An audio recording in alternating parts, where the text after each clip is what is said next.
सदाशिवसमारम्भां शङ्कराचार्यमध्यमाम् अस्मदाचार्यपर्यन्तां वन्दे गुरुपरम्परां समस्तजनकल्याणे निरतं करुणामयं नमामि चिन्मयं देवं सद्गुरुं ब्रह्मविद्वरं गुरुर्ब्रह्मा गुरुर्विष्णु गुरुर्देवो महेश्वरः गुरुसाक्षात् परं ब्रह्म तस्मै श्रीगुरवे नमः। तस्मै श्रीगुरवे नमः। मूकं करोति वाचालं पंगुं लङ्घयते गिरिं यत्कृपातमहं वन्दे परमानन्दमाधवं। हरि ओम्. நேற்று இந்த கீதையினுடைய 10வது அத்தியாயத்தில் பகவானுடைய ஒரு 6 விபூதிகளை பார்த்தோம். அதில் முதல் விபூதியாக பகவான் சொல்லக்கூடியது நம்முடைய ஆத்மஸ்வரூபத்தையே சொல்கிறார். அதுதான் பிரதானமான விபூதி. எல்லோரிடத்திலும் இருக்கக்கூடிய அழிவற்ற ஆன்ம தத்துவம் நானே அப்படின்னு சொல்கிறார். இரண்டாவதாக அதே ஆன்ம வஸ்து பிரம்ம வஸ்து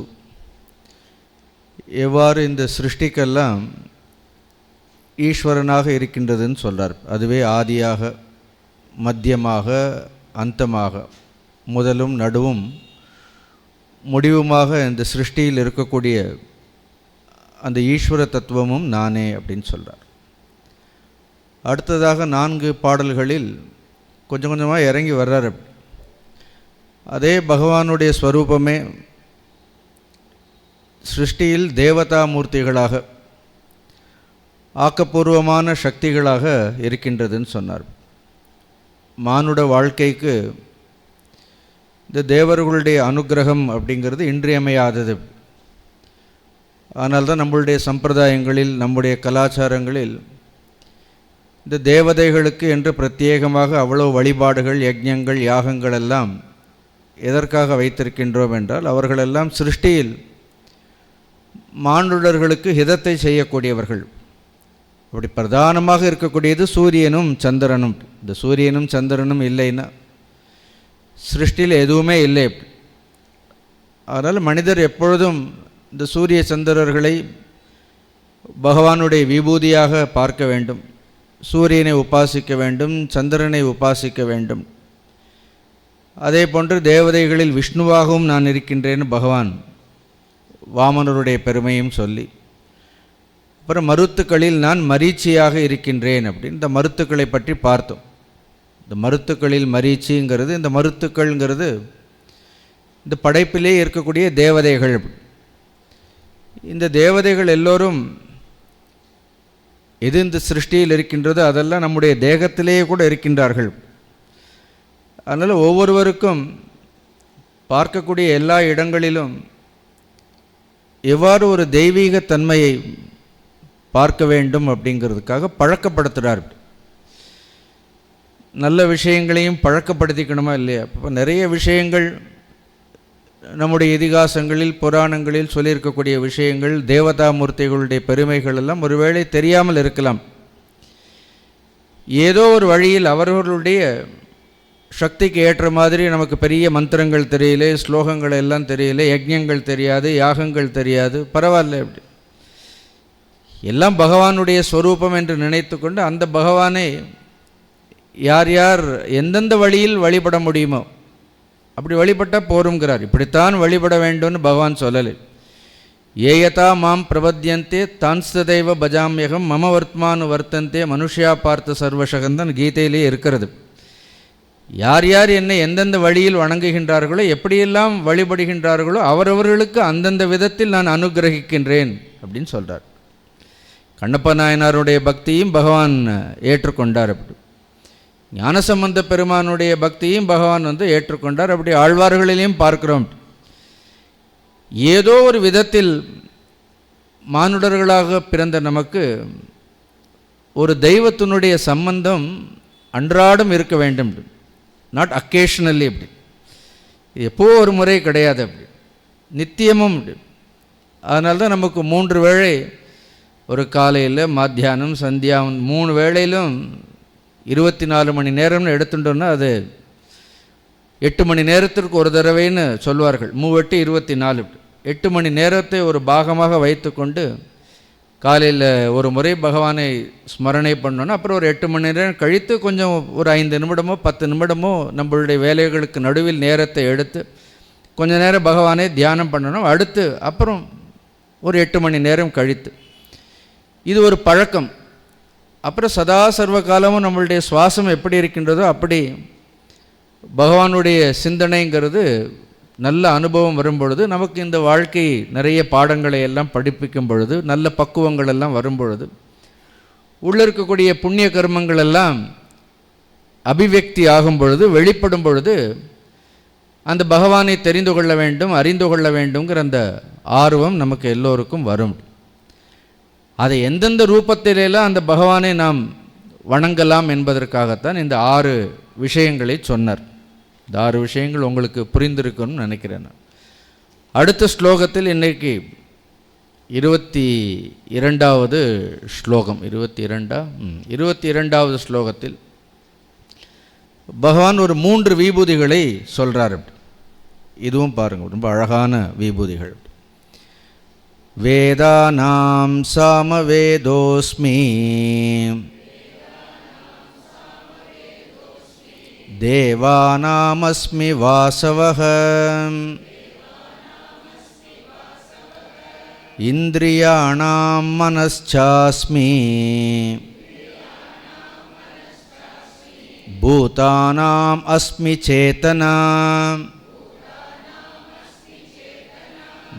இந்த அஸ்மிங்கிற வார்த்தையோடு அகம்னு சேர்த்துக்கணும். அகம் அஸ்மி அப்படின்னா நானே அதுவாக இருக்கின்றேன், நான் அவைகளாக இருக்கின்றேன்னு திரும்ப இந்தந்த ரூபத்திலெல்லாம் நானே இருக்கின்றேன், என்னையே அறிந்து கொள் அப்படின்னு சொல்கிறார். 7வதாக சொல்லும் பொழுது வேதானாம் சாமவேதோஸ்மி, வேதங்களில் நான் சாமவேதமாக இருக்கின்றேன். ருக்வேதமும் அவர்தான், யஜுர்வேதமும் அவர்தான். ஆனால் பிரதானமாக பகவானுக்கு என்ன ரொம்ப பிடித்திருக்கிறது அப்படின்னு, அப்போ அவருக்கு ருக்வேதம் யஜுர்வேதம் பிடிக்காதுன்னு அர்த்தம் இல்லை. ஆனால் சாமத்தின் மூலமாக பகவானை அடையிறதுங்கிறது ரொம்ப சுலபம், ரொம்ப எளிமையாக. சாமம் பக்தி பிரதானமாக இருக்கக்கூடியது சாமம். இப்போ ருக்வேதம் இருக்கிறது, யஜுர்வேதம் இருக்கின்றது, ஒவ்வொன்றுக்கும் ஒவ்வொரு குணாதிசயங்கள் உண்டு. வேதங்களிலேயே இந்த வேதங்களுக்கு கூட குணங்களை எல்லாம் சொல்லியிருப்பார்கள். இப்போ ருக்வேதம் அப்படிங்கிறது செல்வ செழிப்பு வாய்ந்ததுன்னு சொல்வார்கள். யஜுர்வேதம் சொன்னால் சக்தியை கொடுக்கும் சொல்வார்கள். அதனால தான் யஜுர்வேதத்திற்கு நடு நாயகமாக இருக்கக்கூடியது ருத்ரன்தான். அப்படி so it bestows power. Yajurveda சக்தியை கொடுக்கும்னு சொல்வார். சாமங்கிறது ஆனந்த பிரதானம். அப்படி எங்கேயாவது சாமவேதம் சொல்லி கேட்டாலே நம்ம படிக்கலாம் வேண்டாம், யாராவது சாமங்கிறது கானம், சாமம்னா பாட்டு. அதனால் பகவானுக்கு ரொம்ப பிடித்ததான யஜ்ஞங்கள் இருக்குது, பருக்வேதம், யஜுர்வேதம். இப்போ இந்த யஜ்ஞங்கள் பண்ணும் பொழுது கூட இந்த சாமவேதம் பாடுபவர்களுக்கு உத்காத்தானே பெயர். அப்படி சாமோவை பிராணகன் வேதம் சொல்லும். சாமம் இப்போ ருக்வேதம்ங்கிறது வாக், இப்போ இந்த பிரவச்சனம்ங்கிறது ருக்வேதம்னு வச்சுக்கோங்க. அப்படி இங்கேயே நான் கொஞ்சம் பஜனை பண்ணேன்னா அது சாமவேதம் ஆகிடும் அப்படின்னு. இப்போ போன வாரம் ஒரு பஜனை நடந்தது. அப்படி இதுனா கொஞ்சம் பொறுமையாக உட்கார்ந்து புத்திபூர்வமாக கேட்கணும். அது பக்தியோடு எழுந்து ஆடலாம். எல்லோரும் என்ன பண்ணலாம், இப்போ எழுந்து யாரும் ஆட முடியாதுங்க. அதுனா என்ன பண்ணலாம், நல்ல பஜனையை கேட்டுட்டு நல்ல ஒரு பஜனை எல்லாருமாக சேர்ந்து அது ஒரு விதமான இறைவனிடத்தில் பக்தி செலுத்தக்கூடியது. இது கொஞ்சம் அறிவுபூர்வமாக நாம் சிந்தனை எல்லாம் பண்ணி நிறைய விஷயங்களை எல்லாம் தெரிந்து கொள்வதுங்கிறது அவ்வளவு சுலபம் இல்லை. பாடலாம், அப்படி தானே திவ்ய பிரபந்தமே பாடியிருக்கின்றார்கள். 12 திருமுறைகளை எல்லாம் பாட்டினை போல் ஒரு ஆச்சரியம் பாரின் மிசை இல்லையடான்னு சொல்வார்கள். ரொம்ப சுலபமாக சாமத்தின் மூலமாக என்ன பண்ணலாம். சாமம்னாலே சாந்தம்னு ஒரு அர்த்தம். எது மனதிற்கு அமைதியை கொடுக்கின்றதோ. ரொம்ப கஷ்டமான நேரங்களில் பகவானை நம்ம உட்கார்ந்து கண்ணை மூடி தியானிக்க முடியலன்னு ஏதோ 2 கீர்த்தனைகளை பகவானை ரொம்ப துன்பத்தில் கூட பகவானை பாடியிருக்கிறார்களா இல்லையா? பக்த ராமதாஸ் பாடலெல்லாம் கேட்டீர்கள்னா அவர் ஜெயிலில் தான் இருந்தார். அப்படி சுவாமி கேட்டார், உன்னை யார் கோவில் கட்ட சொன்னான்னு கேட்டார். உன்னுடைய காரியம் என்ன அப்படின்னு இப்போ இந்த கதைகளெல்லாம் சொல்வார்கள். மாணிக்க வாசகருக்கே கூட எல்லாம் இந்த கதைகளெல்லாம் சொல்வார்கள். You are not suppose to use government money to build temple. அப்படி உன் காரியத்தை நீ என்ன செய்யணும், நான் உன்னை கோயிலாக கட்ட சொன்னேன்னு அனுபவின்ட்டார். பக்த ராமதாஸ் கதை. பத்ராச்சலம் போயிருக்கிறீர்களா? நான் நிறைய பேர் கூட்டிகிட்டு போயிருக்கிறேன் பத்ராச்சலமில். அற்புதமான ஸ்தலம். அவர் உட்கார்ந்து அவருடைய துன்பத்திற்கெல்லாம் என்ன பண்ணார்? நாம் கஷ்டம் வந்தால் என்ன பண்ணுவோம்? நாம் என்ன புலம்புவோம். ஆனால் கஷ்டம் வந்தால் பக்த ராமதாஸ் என்ன பண்ணுறார்? ராமா ராமா ராமான்னு என்ன பண்ணுறார்? It easy way. அப்படி அங்கே உட்காந்து ஜபம் பண்ணலை, பெரிய தியானம் பண்ணலை. அவர் மனசூருகி என்ன பண்ணுறார் அப்படின்னு பகவானுடைய நாமங்களை எல்லாம் சொல்லிகிட்டே இருந்தார். அதனால் ஏதாவது கஷ்டங்கள் இருந்தால், துன்பங்கள் இருந்தால் நம்ம அது துக்கப்படாமல், அதை நினைத்து புலம்பிக் கொண்டிருக்காமல், ஏதோ ஒரு பகவானுடைய கானத்தை, பகவானுடைய கீர்த்தனைகளை, பகவானுடைய பாடல்களை ஏதோ ஒன்று பிடித்ததை கேட்டுறது ரொம்ப சுலபம். இந்த சாமம்னாலே அர்த்தமே ஸ்யதி சின்னத்தி துக்கம் காயத்வேன இதி சாமகன்னு சமஸ்கிருதத்தில் சொல்வார்கள். சாமவேதங்களுக்கு இப்படி ஒவ்வொரு அர்த்தமாக சொன்னால் உங்களுக்கு பொறுமையாக இருந்தால் சமஸ்கிருதத்தில் ஒவ்வொரு வார்த்தைக்கும் ஒவ்வொரு அர்த்தம் சொல்லலாம். அப்படி ஸ்யதி சின்னத்தின்னா தட் விச் டெஸ்ட்ராய்ஸ். அப்படி எது வந்து அழிக்கின்றதோ. அப்படி துக்கம் காயத்வேன பாட உள்ளே இருக்கக்கூடிய துக்கம் போய் என்ன பண்ணோம் அப்படின்னா ஆனந்தமாக இருக்கும். அப்படி அதனால தான் நம்மளுடைய சம்பிரதாயத்தில் இந்த பஜனை சம்பிரதாயங்கிறது ரொம்ப பெரிய சம்பிரதாயம். இப்போ 1.25 மணி நேரத்திற்கு மேலே பேசினா கேட்குறது கஷ்டம். ஆனால் பஜனையாக இருந்தால் 2 மணி நேரம் கூட உட்கார்ந்து என்ன பண்ணலாம் அப்படின்னு கேட்கலாம். அது சாமம். அதனால் வேதங்களில் கூட அந்த சாமம் பாடுறதுக்கு என்ன வேணும்னா பிராணசக்தி வேண்டும். That is the invitation. இப்போ ஒரு ஃபங்க்ஷன்னா நம்ம பத்திரிக்கை கொடுக்குறோமா இல்லையா? அதே மாதிரி ஒரு யஜ்ஞம் ஆரம்பிக்கிறதுக்கு முன்னாடி சாமகானம் பாடினா தேவர்கள் எல்லாம் ரெடி ஆயிடுவார்களாம், மேக்கப் போட்டுட்டு கிரீடெல்லாம் வச்சுட்டு. எங்கேயோ யஜ்ஞம் நடக்கிறது அப்படின்னு இங்கே பாடுறது. இங்கே ஒருத்தர் சாமம் பாடினால் வேதத்தில் அது எங்கே கேட்கும்னு சொல்வார்கள் அப்படின்னா தேவலோகத்தில் இருக்கக்கூடிய தேவர்களுக்கு இட் இஸ் அன் இன்விடேஷன். அது வந்து ஒரு அழைப்பு. அதனால முதல்ல சாமம் கானம் ஏற்றணும். நம்ம பெரும்பாலும் தென்னிந்தியாவில் யஜுர்வேத பிரதானமாக இருப்போம். அப்படி இங்கே கொஞ்சம் சாமவேத பாடசாலைகள் சாமவேதங்கள் எல்லாம் கொஞ்சம் குறைவு. வட இந்தியாவில் பார்த்தோன்னா நிறைய சாமவேதம். அதனால் ரொம்ப ராகமாக தான் பாடணுன்ட்டு அர்த்தம் இல்லை. நீங்கள் எப்படி பாடினாலும் பகவான் ஏற்றுக்கிறார் அப்படின்னு. ஆனால் கொஞ்சம் தனியாக இருந்து பாடுவோம், அவ்வளோதான். அப்படி தனியாக என்ன பண்ணணும், நாம் பாடணும் அப்படி. அதனால் பாட்டுங்கிறது சாமங்கிறது சிவனுக்கு ஒரு பெயரே சாமகான பிரியன்னு பேரே அவருக்கு. ராவணனே சாமகானத்தில் ரொம்ப தலை சிறந்ததாக இருந்தது ராவணனை சொல்வார்கள். ராவணன் போன்று சாமகானம் பாட முடியாதுன்னு. அதனால் வழிகளில் ரொம்ப சுலபமான வழி, ஏதோ ஒரு வழி, ஒரு மார்க்கத்தை நாம் நம்முடைய வாழ்க்கையில் வச்சுக்கணும். அதை நித்தியம் கடைபிடிக்கணும். அதுதான் நான் சொல்கிறது. என்னென்ன ஒரு பாட்டு, ஒரு கீர்த்தனை இருந்தால் அது நித்தியம் பண்ணணும். இல்லை ஒரு நாம ஸ்மரணம் பண்ணணும், அது நித்தியம் பண்ணணும். இல்லை ஒரு பூஜை பண்ணணும், அது என்ன பண்ணணும், அது வந்து நித்தியமாக இருக்கணும்.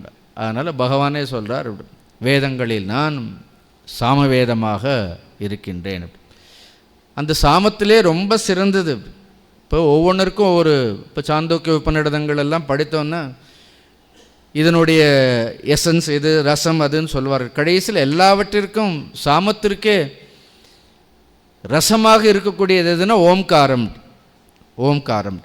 அதனால் கடைசியில் எல்லாம் எதில் முடிகிறது, பிரணவத்தில் ஆரம்பித்து பிரணவத்தில் முடிகிறதால் வேதானாம் சாமவேதோஸ்மி. அதனால் எங்கே வேதங்கள் ஏதாவது யஜ்ஞங்கள் நடந்த யாகங்கள் நடந்தால் போய் உட்காருங்க, போய் கேளுங்க. நல்ல அந்த மந்திரங்களை எல்லாம் என்ன பண்ணணும், நமக்கு சொல்ல வரலைன்னாலும் பரவாயில்ல அப்படின்னு வேதங்களை நாம் கேட்கறதுங்கிறது அவ்வளவு மனதிற்கு உத்தமமானது. வேதானாம் சாமவேதோஸ்மி. தேவானாம் அஸ்மி வாசவக. அதே மாதிரி தேவர்களில் நான் வாசவன் அப்படின்னா இந்திரன் அர்த்தம். நான் இந்திரனாக இருக்கின்றேன். அப்படி இப்போ தேவர்கள் எத்தனை தேவர்கள் இருக்கின்றார்கள், நான் நிறைய தடவை சொல்லியிருக்கேன். அப்படி தேவர்கள் எத்தனை இருக்கிறார்கள், மொத்தம் 33 பேர் தான். அப்புறம் அதை விரித்து கொண்டே போனார். 33 கோடின்னு சொல்கிறோம். There are only 33 gods. அதுதான் இந்த முழு பிரபஞ்சத்தையும் நிர்வகிக்கக்கூடிய ஒரு அற்புதமான ஒரு ஆற்றல். 11 ருத்ரர்கள்னு சொல்கிறோம், 12 ஆதித்யர்கள், அப்படி அஷ்ட வசுக்கள் 8 பேர், அப்படி அப்புறம் அஸ்வினி குமாரர்கள். அஸ்வினி குமாரர்கள் தான் தேவ வைத்தியர்கள், அவர்கள் அஸ்வினி குமாரர்கள். இந்த 33 சேர்த்தால் தேவர்கள். அப்படி இந்த தேவர்களுக்கெல்லாம் தலையாக இருக்கக்கூடியது யார் அப்படின்னா இந்திரன்னு சொல்கிறோம். ஒரு இந்திர பதவியை அடையிறதுங்கிறது அவ்வளவு சுலபம் கிடையாது. அது புண்ணியத்தால் அடையக்கூடியது கிடையாது. அது தவத்தினால் அடையக்கூடியது. இப்போ பகவான் தேவர்களில் நான் இந்திரனாக நான் இருக்கின்றேன் அப்படின்னு சொல்கிறார். அதான் இங்கே சொல்லும்பொழுது வாசவக, வாசவகன்னா வசு. இந்த வசுங்கிற சப்தத்தில் வசுன்னா ப்ராஸ்பரிட்டி, ஐஸ்வர்யத்தோடு இருக்கக்கூடியது பகவான். அப்படி அதனால் அந்த இந்திரனாக இருக்கின்றேன். சின்ன சின்ன கிராமங்களிலெல்லாம் போனாலும் கூட இந்திர உற்சவம்னு நடக்கும். இப்போ அதெல்லாம் இங்கெல்லாம் நடக்கிறதான்னு தெரியல, நான் பார்த்துருக்கேன். இந்திரோத்சவம்னு இந்திரனுக்குன்னு என்ன பண்ணுவார்கள், விழா எடுப்பார்கள். அப்படி இந்திரனை ஏன் இப்போ எந்த யஜ்ஞம் பண்ணாலும் ஹோமம் பண்ணாலும் இந்திராய ஸ்வாகா இதன்னமன்னு அது பண்ணும்பொழுது என்ன பண்ணுறோம், வி ஆஃபர் எவ்ரி திங் ஒன்று இந்திரனுக்கு தான் பண்ணுறோம். ஏன்னா மழைக்கே அவர் தான் அதிபதி. மழைக்கு வருணனாக இருந்தாலும் கூட மேகம் இல்லைன்னா மழை பெய்யாது. அதனால் இந்திரனுக்கு ஒரு பெயரே மேகவான்னு பெயர். அப்படி மேகவான்னு பெயரே இருக்கிறது அவருக்கு. அதனால் இம்மாதிரியான தேவர்கள் இப்போ யஜ்ஞங்களை எல்லாம் செய்கிறது. அப்படி அந்த இந்திர தேவர்களில் நான் இந்திரனாக இருக்கின்றேன்னு சொல்கிறார். அந்த இந்திர சப்தமே ரொம்ப அழகான சப்தம். இந்ததி இத்தி இந்திரகன்னு சொல்லுவார்கள் சமஸ்கிருதத்தில். இந்தன்னு ஒரு சப்தம் இருக்குது, இந்ததி. இந்ததி இத்தி இந்திரக. இந்தன்னா பரம ஐஸ்வர்யம். அதனால் தேவர்களை நாம் வழிபட வழிபட என்னாகும், மானுடர்களுக்கு எல்லா ஐஸ்வர்யங்களையும் கொடுப்பவர்கள். நம்ம வழிபடுறோமோ படலையோ தெரியல, அப்படி எல்லாவற்றிற்கும் ஒரு தேவதை இருக்கின்றது. அந்த தேவதை தான் நமக்கு எல்லா விதமான ஐஸ்வர்யங்களையும் கொடுக்கின்றது. கீதையில் பகவான் சொல்வார், தேவான் பாவயத்தானேன்னு தே தேவா பாவயந்துவக பரஸ்பரம் பாவயந்தக ஸ்ரேய பரமவாப்சியத்தன்னு. மானுடர்களாகிய நம்முடைய தலையான கடமை என்னென்னா, இப்படி தேவர்களை எல்லாம் ஆராதிக்க வேண்டும். ஆராதிக்கலைனாலும் கூட நிந்தை பண்ணக்கூடாது. அப்படி தேவதைகளை நிந்தை பண்ணக்கூடாது. அதுதான் சிருஷ்டி முழுக்க நமக்கு எந்த பிரதி உபகாரத்தையும் எதிர்பார்க்காமல் கைங்கரியம் பண்ணக்கூடியவர்கள். இப்போ சூரியனை பார்க்குறோம், சந்திரனை பார்க்குறோம். சூரியன் எதை எதிர்பார்க்கிறார் நம்ம இடத்துலேருந்து? என்ன எதிர்பார்த்து சூரியனுடைய ஒளி கூட ஏதாவது எதிர்பார்க்கிறாரா? என்ன do we pay any tax? சூரியனுக்கு ஏதாவது நம்ம டேக்ஸ் கட்டுறோமா? ஒன்றும் இல்லை. சந்திரனுக்கு ஏதாவது செய்கிறோமா? ஆனால் அந்த சூரியன் சந்திரன் ஏதாவது உபகாரங்களை மானுடர்களிடத்தில் எதிர்பார்க்கிறார்களா? அவர்கள் தனக்காக வருகின்றார்களா? தனக்காக கூட வரலை. அவர்கள் இந்த லோக சங்கிரகத்திற்காக எல்லா உயிர்களுக்கும் அனுகிரகம் பண்ண வேண்டும்ங்கிறதுக்காக எதையும் எதிர்பார்க்கறதில்லை. அப்படி தேவதைகளெல்லாம் எதுவும் எதிர்பார்க்கலைன்னாலும் கூட it is duty of the human being. மனிதர்களுடைய கடமை என்னென்னா, ஏதோ ஒரு ரூபத்தில் இந்த தேவர்களை எல்லாம் என்ன செய்ய வேண்டும், மகிழச் செய்ய வேண்டும். அந்த தேவர்களுக்கு தலைவன் இந்திரன். எல்லா தேவர்களை காட்டில் இந்திரனுக்கு ஒரு பெருமை உண்டு. அப்படி ஏன்னா உபனிஷத்துக்களிலேயே கூட ஞானத்தை தேடி அக்னி பகவான் அக்னி தேவனும் போகிறார், வாயு தேவனும் போகிறார். சுவாமி யக்ஷரூபத்தில் வர்றார் அப்படின்னு. ஆனால் இந்திரனுக்கு கூட அக்னிக்கு காட்சி கொடுக்கல. வாயுக்கு பகவானை பார்க்கவே முடியலையா. ஆனால் இந்திரன் போன உடனே இந்திரனுக்கு மட்டும் பகவானுடைய காட்சி கிடைத்தது. உமையே ஞானத்தை கொடுத்தாள்னு சொல்வார்கள். இந்திரன் எப்பொழுதும் அவ்வளவு ஐஸ்வர்யங்கள் எல்லாம் அவனுக்கு இருக்கிறது. இருந்தாலும் கூட அவ்வளவு ஐஸ்வர்யங்களில் கூட திருப்தி வராதுங்கிறதுக்காக சொல்கிறார். இது இந்திரனுடைய பதவியே கிடைத்தாலும், இந்திரனுடைய ஐஸ்வர்யமே கிடைத்தாலும் கூட மனிதனுக்கு தான் யாருங்கிறது தெரிந்து கொள்ளாமல், அந்த ஞானம் இல்லாமல் என்ன வராது அப்படின்னா முழுமையான திருப்தி வராதுங்கிறதுக்காக இந்திரனே எதை தேடி போகிறான்னா, இம்மாதிரி ஞான விஷயங்கள் எங்கே சொல்லப்படுகின்றதுன்னு. ஞானத்தில் நாட்டம் உள்ளவன் இந்திரன். இந்திரனுக்கு ஞானத்தில் ரொம்ப விருப்பம் உண்டு. அதனால் இங்கே இந்திரனை சொல்கிறார். வேதானாம் அஸ்மி சாமவேதோஸ்மி தேவானாம் அஸ்மி வாசவக. அதனால் இந்திரனை ஸ்மரணை பண்ணலாம். அடுத்து ரொம்ப முக்கியமானது, அப்படி இது நாம் எல்லோருக்கும் ரொம்ப அவசியமானது, அப்படி ரொம்ப முக்கியம். அப்படி அடுத்து நம்ம சப்ஜெக்ட்டுக்கு வர்றார். இப்போ கொஞ்சம் கொஞ்சமாக இறங்கி எங்கே வந்துட்டார் அப்படின்னா, மானுடர்களிடத்தில் லட்சணத்தில் வர்றாரு. இதுவரைக்கும் நாம் பார்த்ததெல்லாம் தேவதா சம்பந்தப்பட்டதாக இருக்கின்றதா இல்லையா? அடுத்து வரக்கூடிய இந்திரியானா மனச்சாஸ்மி பூதானாம் அஸ்மி சேத்தனா, இந்த ரெண்டுமே மானுட சம்பந்தப்பட்டது. அப்படி மானுடர்களிடத்தில் நான் எதுவாக இருக்கின்றேன். அப்போ இந்திரியானாம் மனச்சாஸ்மி அப்படின்னு சொல்கிறார். இந்திரியங்களில் நான் மனமாக இருக்கின்றேன். கொஞ்ச நேரம் கொஞ்சம் பொறுமையாக கவனமாக கேட்டீர்கள்னா நம்ம இதை பற்றி கொஞ்சம் பார்க்கலாம். ஒரு 2 நாளைக்கு முன்னாடி தான் 1 மணி நேரம் இதை பற்றி நான் பேசினேன். அப்படி இந்த மனசுங்கிற ஒரு வார்த்தையை வைத்து இது ரொம்ப தெரிஞ்சிக்க வேண்டிய விஷயம். இந்திரியங்கள் இருக்கிறது, மனிதர்களுக்கு எத்தனை இந்திரியங்கள் இருக்கிறதுனா ஏகாதச இந்திரியம்னு சொல்லுவோம். நமக்கு 11 இந்திரியங்கள் உண்டு. 5 ஞானேந்திரியங்கள், 5 கர்மேந்திரியங்கள். இன்னும் கடைசியாக 11ஆவதாக இருக்கக்கூடியது மனம்ங்கிறது ஒரு இந்திரியம் தான். இந்திரியம்னா புலன்கள் அப்படின்னு சொல்கிறோம், இந்த பொறிகள்னு சொல்கிறதும் உண்டு.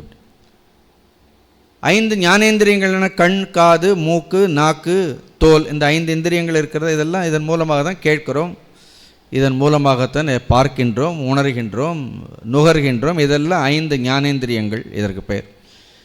அப்புறம் 5 கர்மேந்திரியங்கள், கை இருக்கிறது, கால் இருக்கிறது, வாய் இருக்கின்றது, பிறப்பு உறுப்பு இருக்கின்றது, மல உறுப்பு இருக்கின்றது. இதெல்லாம் கர்மேந்திரியங்கள். இந்த 10 இந்திரியங்களையும் இயக்கக்கூடியது எது? That which coordinates everything. அப்படி இப்போ இந்த கை இப்போ அசைகிறதா இல்லையா அப்படின்னு, இந்த கை அசைகிறதுனா உள்ளே என்ன இருக்கணும் அப்படின்னா மனம் அப்படின்னு ஒரு இந்திரியம் என்ன பண்ணுறது, இந்த மனசு தான் என்ன பண்ணுறது அப்படின்னா எல்லாவற்றையுமே இயக்கக்கூடியது அதுதான். இந்த மனிதன்கிற சப்தமே எதிலிருந்து வந்ததுன்னா மண் அப்படிங்கிறக்கூடிய சப்தத்திலிருந்து தான் வந்தது. மனதிற்கு வயப்பட்டவன் மனிதன் அப்படிங்கிறது, அந்த மனிதன்கிற சப்தமே மனசுலேருந்து தான் வந்தது. அப்படி இப்போ உங்கள் எல்லாருக்கும் மனசு இருக்கிறதா இல்லையா அப்படின்னு என்ன இப்போ எங்கே இருக்கிறதுங்கிறதான் கேள்வி. அப்படின்னு அந்த மனசு எப்படி இருக்கின்றது, அந்த மனதை எப்படி வைத்து கொள்ள வேண்டும் அப்படிங்கிறத பற்றி நம்மளுடைய சாஸ்திரங்களில் அவ்வளோ விஸ்தாரமாக மனிதனுடைய மனதிற்கு முக்கியத்துவம் கொடுத்த அளவிற்கு பகவானுக்கு கூட முக்கியத்துவம் கொடுக்கல. எப்படி ஏன்னா எல்லாவற்றையும் செய்யக்கூடியது மனம். It is a principle of knowing. அப்படி இப்போ இந்திரியங்களுக்கெல்லாம் கூட சுயமாக அறியக்கூடிய தன்மை கிடையாது. கண்ணு தானாக எதையும் அறியாது. ஏன்னா கண்ணு பார்க்கறது, ஆனால் பின்னாடி இருக்கக்கூடிய மனசு தான் என்ன சொல்கிற, நம்ம பார்க்கக்கூடியது இன்னார் இன்னார். இப்போ இவர்களுடைய பெயரெல்லாம் நமக்கு தெரியறது. மனசுன்னு ஒன்று இல்லைன்னா என்ன அர்த்தம்? கண்ணு திறந்தே இருக்கும், ஆனால் மனசு இல்லைன்னா நம்மளால் அறிய முடியாது. It is a knowing principle. அறிவு ஸ்வரூபமாக இருக்கக்கூடியது மனசு. சரி, இந்த மனம் எந்த ரூபத்தில் இருக்கின்றது? மனதனுடைய தன்மை என்ன? நம்ம எப்பொழுதாவது ஆராய்ந்து பார்ப்ப சும்மா சொல்லிடுறோம் மனசே சரியில்லைன்னுடுறோம். ஒரே வரியில் என்ன சொல்லிடுறோம்? மனசே சரியில்லைன்னுடும். அப்போ இந்த மனசுனா என்ன அப்படின்னா mind is nothing but thoughts. மனம்ங்கிறது வேறு என்ன அர்த்தம்? அது பூரா எண்ணங்கள் தான். அப்படி ஒரு நாளைக்கு எத்தனை எண்ணங்கள் பிறக்கிறதுன்னு சொல்ல முடியுமா? அப்படின்னா பிரவாகமாக வந்துட்டே இருக்குது. இப்போ கேட்டுகிட்டே இருக்கும் பொழுது கூட வேறு ஏதோ யோஜனைகள் எல்லாம் போயிட்டே இருக்கும். பட் எனக்கு அது முடியவே முடியாது. பேசணுன்னா பேசியே ஆகணும், வேறு ஒன்றும் நினைக்கவே முடியாது. அப்படி பட் உங்களுக்கு நிறைய சாய்ஸ் இருக்கிறது. அப்படி ஸோ மனம்ங்கிறது எண்ணங்கள். சரி, சின்ன விஷயம், what is the origin of this mind? அப்படி இப்போ மனசு மனசு மனசுன்னு சொல்கிறோமே, இப்போ இந்த மனம் எதிலிருந்து தோன்றியது? எங்கிருந்து இந்த மனசு பிறந்தது? மனதனுடைய பர்த் பிளேஸ் எங்கேருந்து தோன்றியதுன்னு நமக்கு தெரியுமா? அது குறித்து நம்ம எங்கேயாவது விசாரணை பண்ணி வச்சுருக்கோம். இப்போ ஒருத்தருக்கு அப்பா அம்மா இருக்கணுமா இல்லையா அப்படின்னா, ஒருத்தர் இருக்கிறாருன்னா அப்பா இருக்கணும். there must be some origin ஒன்று இருக்கணும். அப்போ நம்மளுடைய சாஸ்திரங்களில் இந்த மனது எதிலிருந்து தோன்றியது அப்படின்னா பஞ்சபூதங்களிலிருந்து தோன்றியதுன்னு சொல்கிறார்கள். பஞ்சபூதங்கள் தெரியுமா இல்லையா? அப்படி இந்த பஞ்சபூதங்களும் தேவதை தான். ஆகாசம் ஒரு தேவதை, வாயு ஒரு தேவதை, அக்னி ஒரு தேவதை, ஜலம் ஒரு தேவதை, பிருத்திவி ஒரு தேவதைன்னு சிருஷ்டியில் எத்தனை பூதங்கள் இருக்கிறது? இந்த 5 பூதங்கள் இல்லைன்னா இந்த சிருஷ்டியே கிடையாது. இப்போ எல்லாருக்கும் ஒரு ஸ்தூலமாக ஒரு சரீரம் இருக்கிறதா இல்லையா? இந்த சரீரம் கூட எதனால் ஆனது? இந்த சரீரம் கூட பஞ்சபூதங்களினால் ஆனது. இந்த பஞ்சபூதங்களுக்கும் 3 குணங்கள் உண்டு. அதனால தான் நமக்கு எல்லாருக்கும் இந்த குணங்கள் உண்டு. அப்படி இது இல்லாதவர்கள் யாரும் இருக்க மாட்டார்கள். அதற்கு பிரதானமான முக்கியமான குணம் சத்துவம்னு ஒரு குணம் இருக்கிறது, ரஜோகுணம்னு குணம் இருக்கிறது, தமோ குணம்னு இருக்குது. பஞ்சபூதங்களே இருக்கிறது. பஞ்சபூதங்களுக்கும் இந்த 3 குணங்கள் உண்டு. இதில் சத்துவ குணம் அப்படிங்கிறது ரொம்ப அறிவு பிரதானமானது. இப்போ இந்த 1.25 மணி நேரம் நீங்கள் கேட்கணுன்னா எந்த குணத்தில் இருக்கணும்? உங்கள் பஞ்சபூதங்களெல்லாம் உங்களுக்கு ஒத்துழைக்கணும். நீங்கள் சத்துவ குணத்தில் இருந்தால்தான் நீ கேட்க முடியும். உட்கார்ந்து ஒரு இடத்துல என்ன பண்ண முடியும்? சத்துவம் வேணும். அதுக்கு அறிவுபூர்வமாக, அறிவு சார்ந்தது. ரஜோகுணம்னா ஆக்டிவிட்டி. சில பேர் சொல்லுவார்கள், இந்த கேட்குறதெல்லாம் ரொம்ப கஷ்டமாக இருக்குது, ஏதாவது வேலை இருந்தால் சொல்லுங்க செய்கிறோம் பார்கள். ஸோ ரஜோகுணமாக இருந்தால் இட் இஸ் மோர் ஆக்டிவிட்டி. அப்படி இங்கே உட்காந்து லெக்சர் கேட்குறதுக்கு சத்துவம் வேணும் ரொம்ப. தமோ குணம்ங்கிறதுன்னு என்ன அர்த்தம்? ஒரு சோம்பல், ஆலசியம், இனர்ஷியா, ஒரு விதமான இருள். இந்த 3 குணங்கள். இந்த பஞ்சபூதங்களுக்கு இந்த 3 குணங்களும் இருக்கின்றது. சத்துவம் இருக்கிறது, ரஜஸ் இருக்கிறது, தமஸ் இருக்கிறது.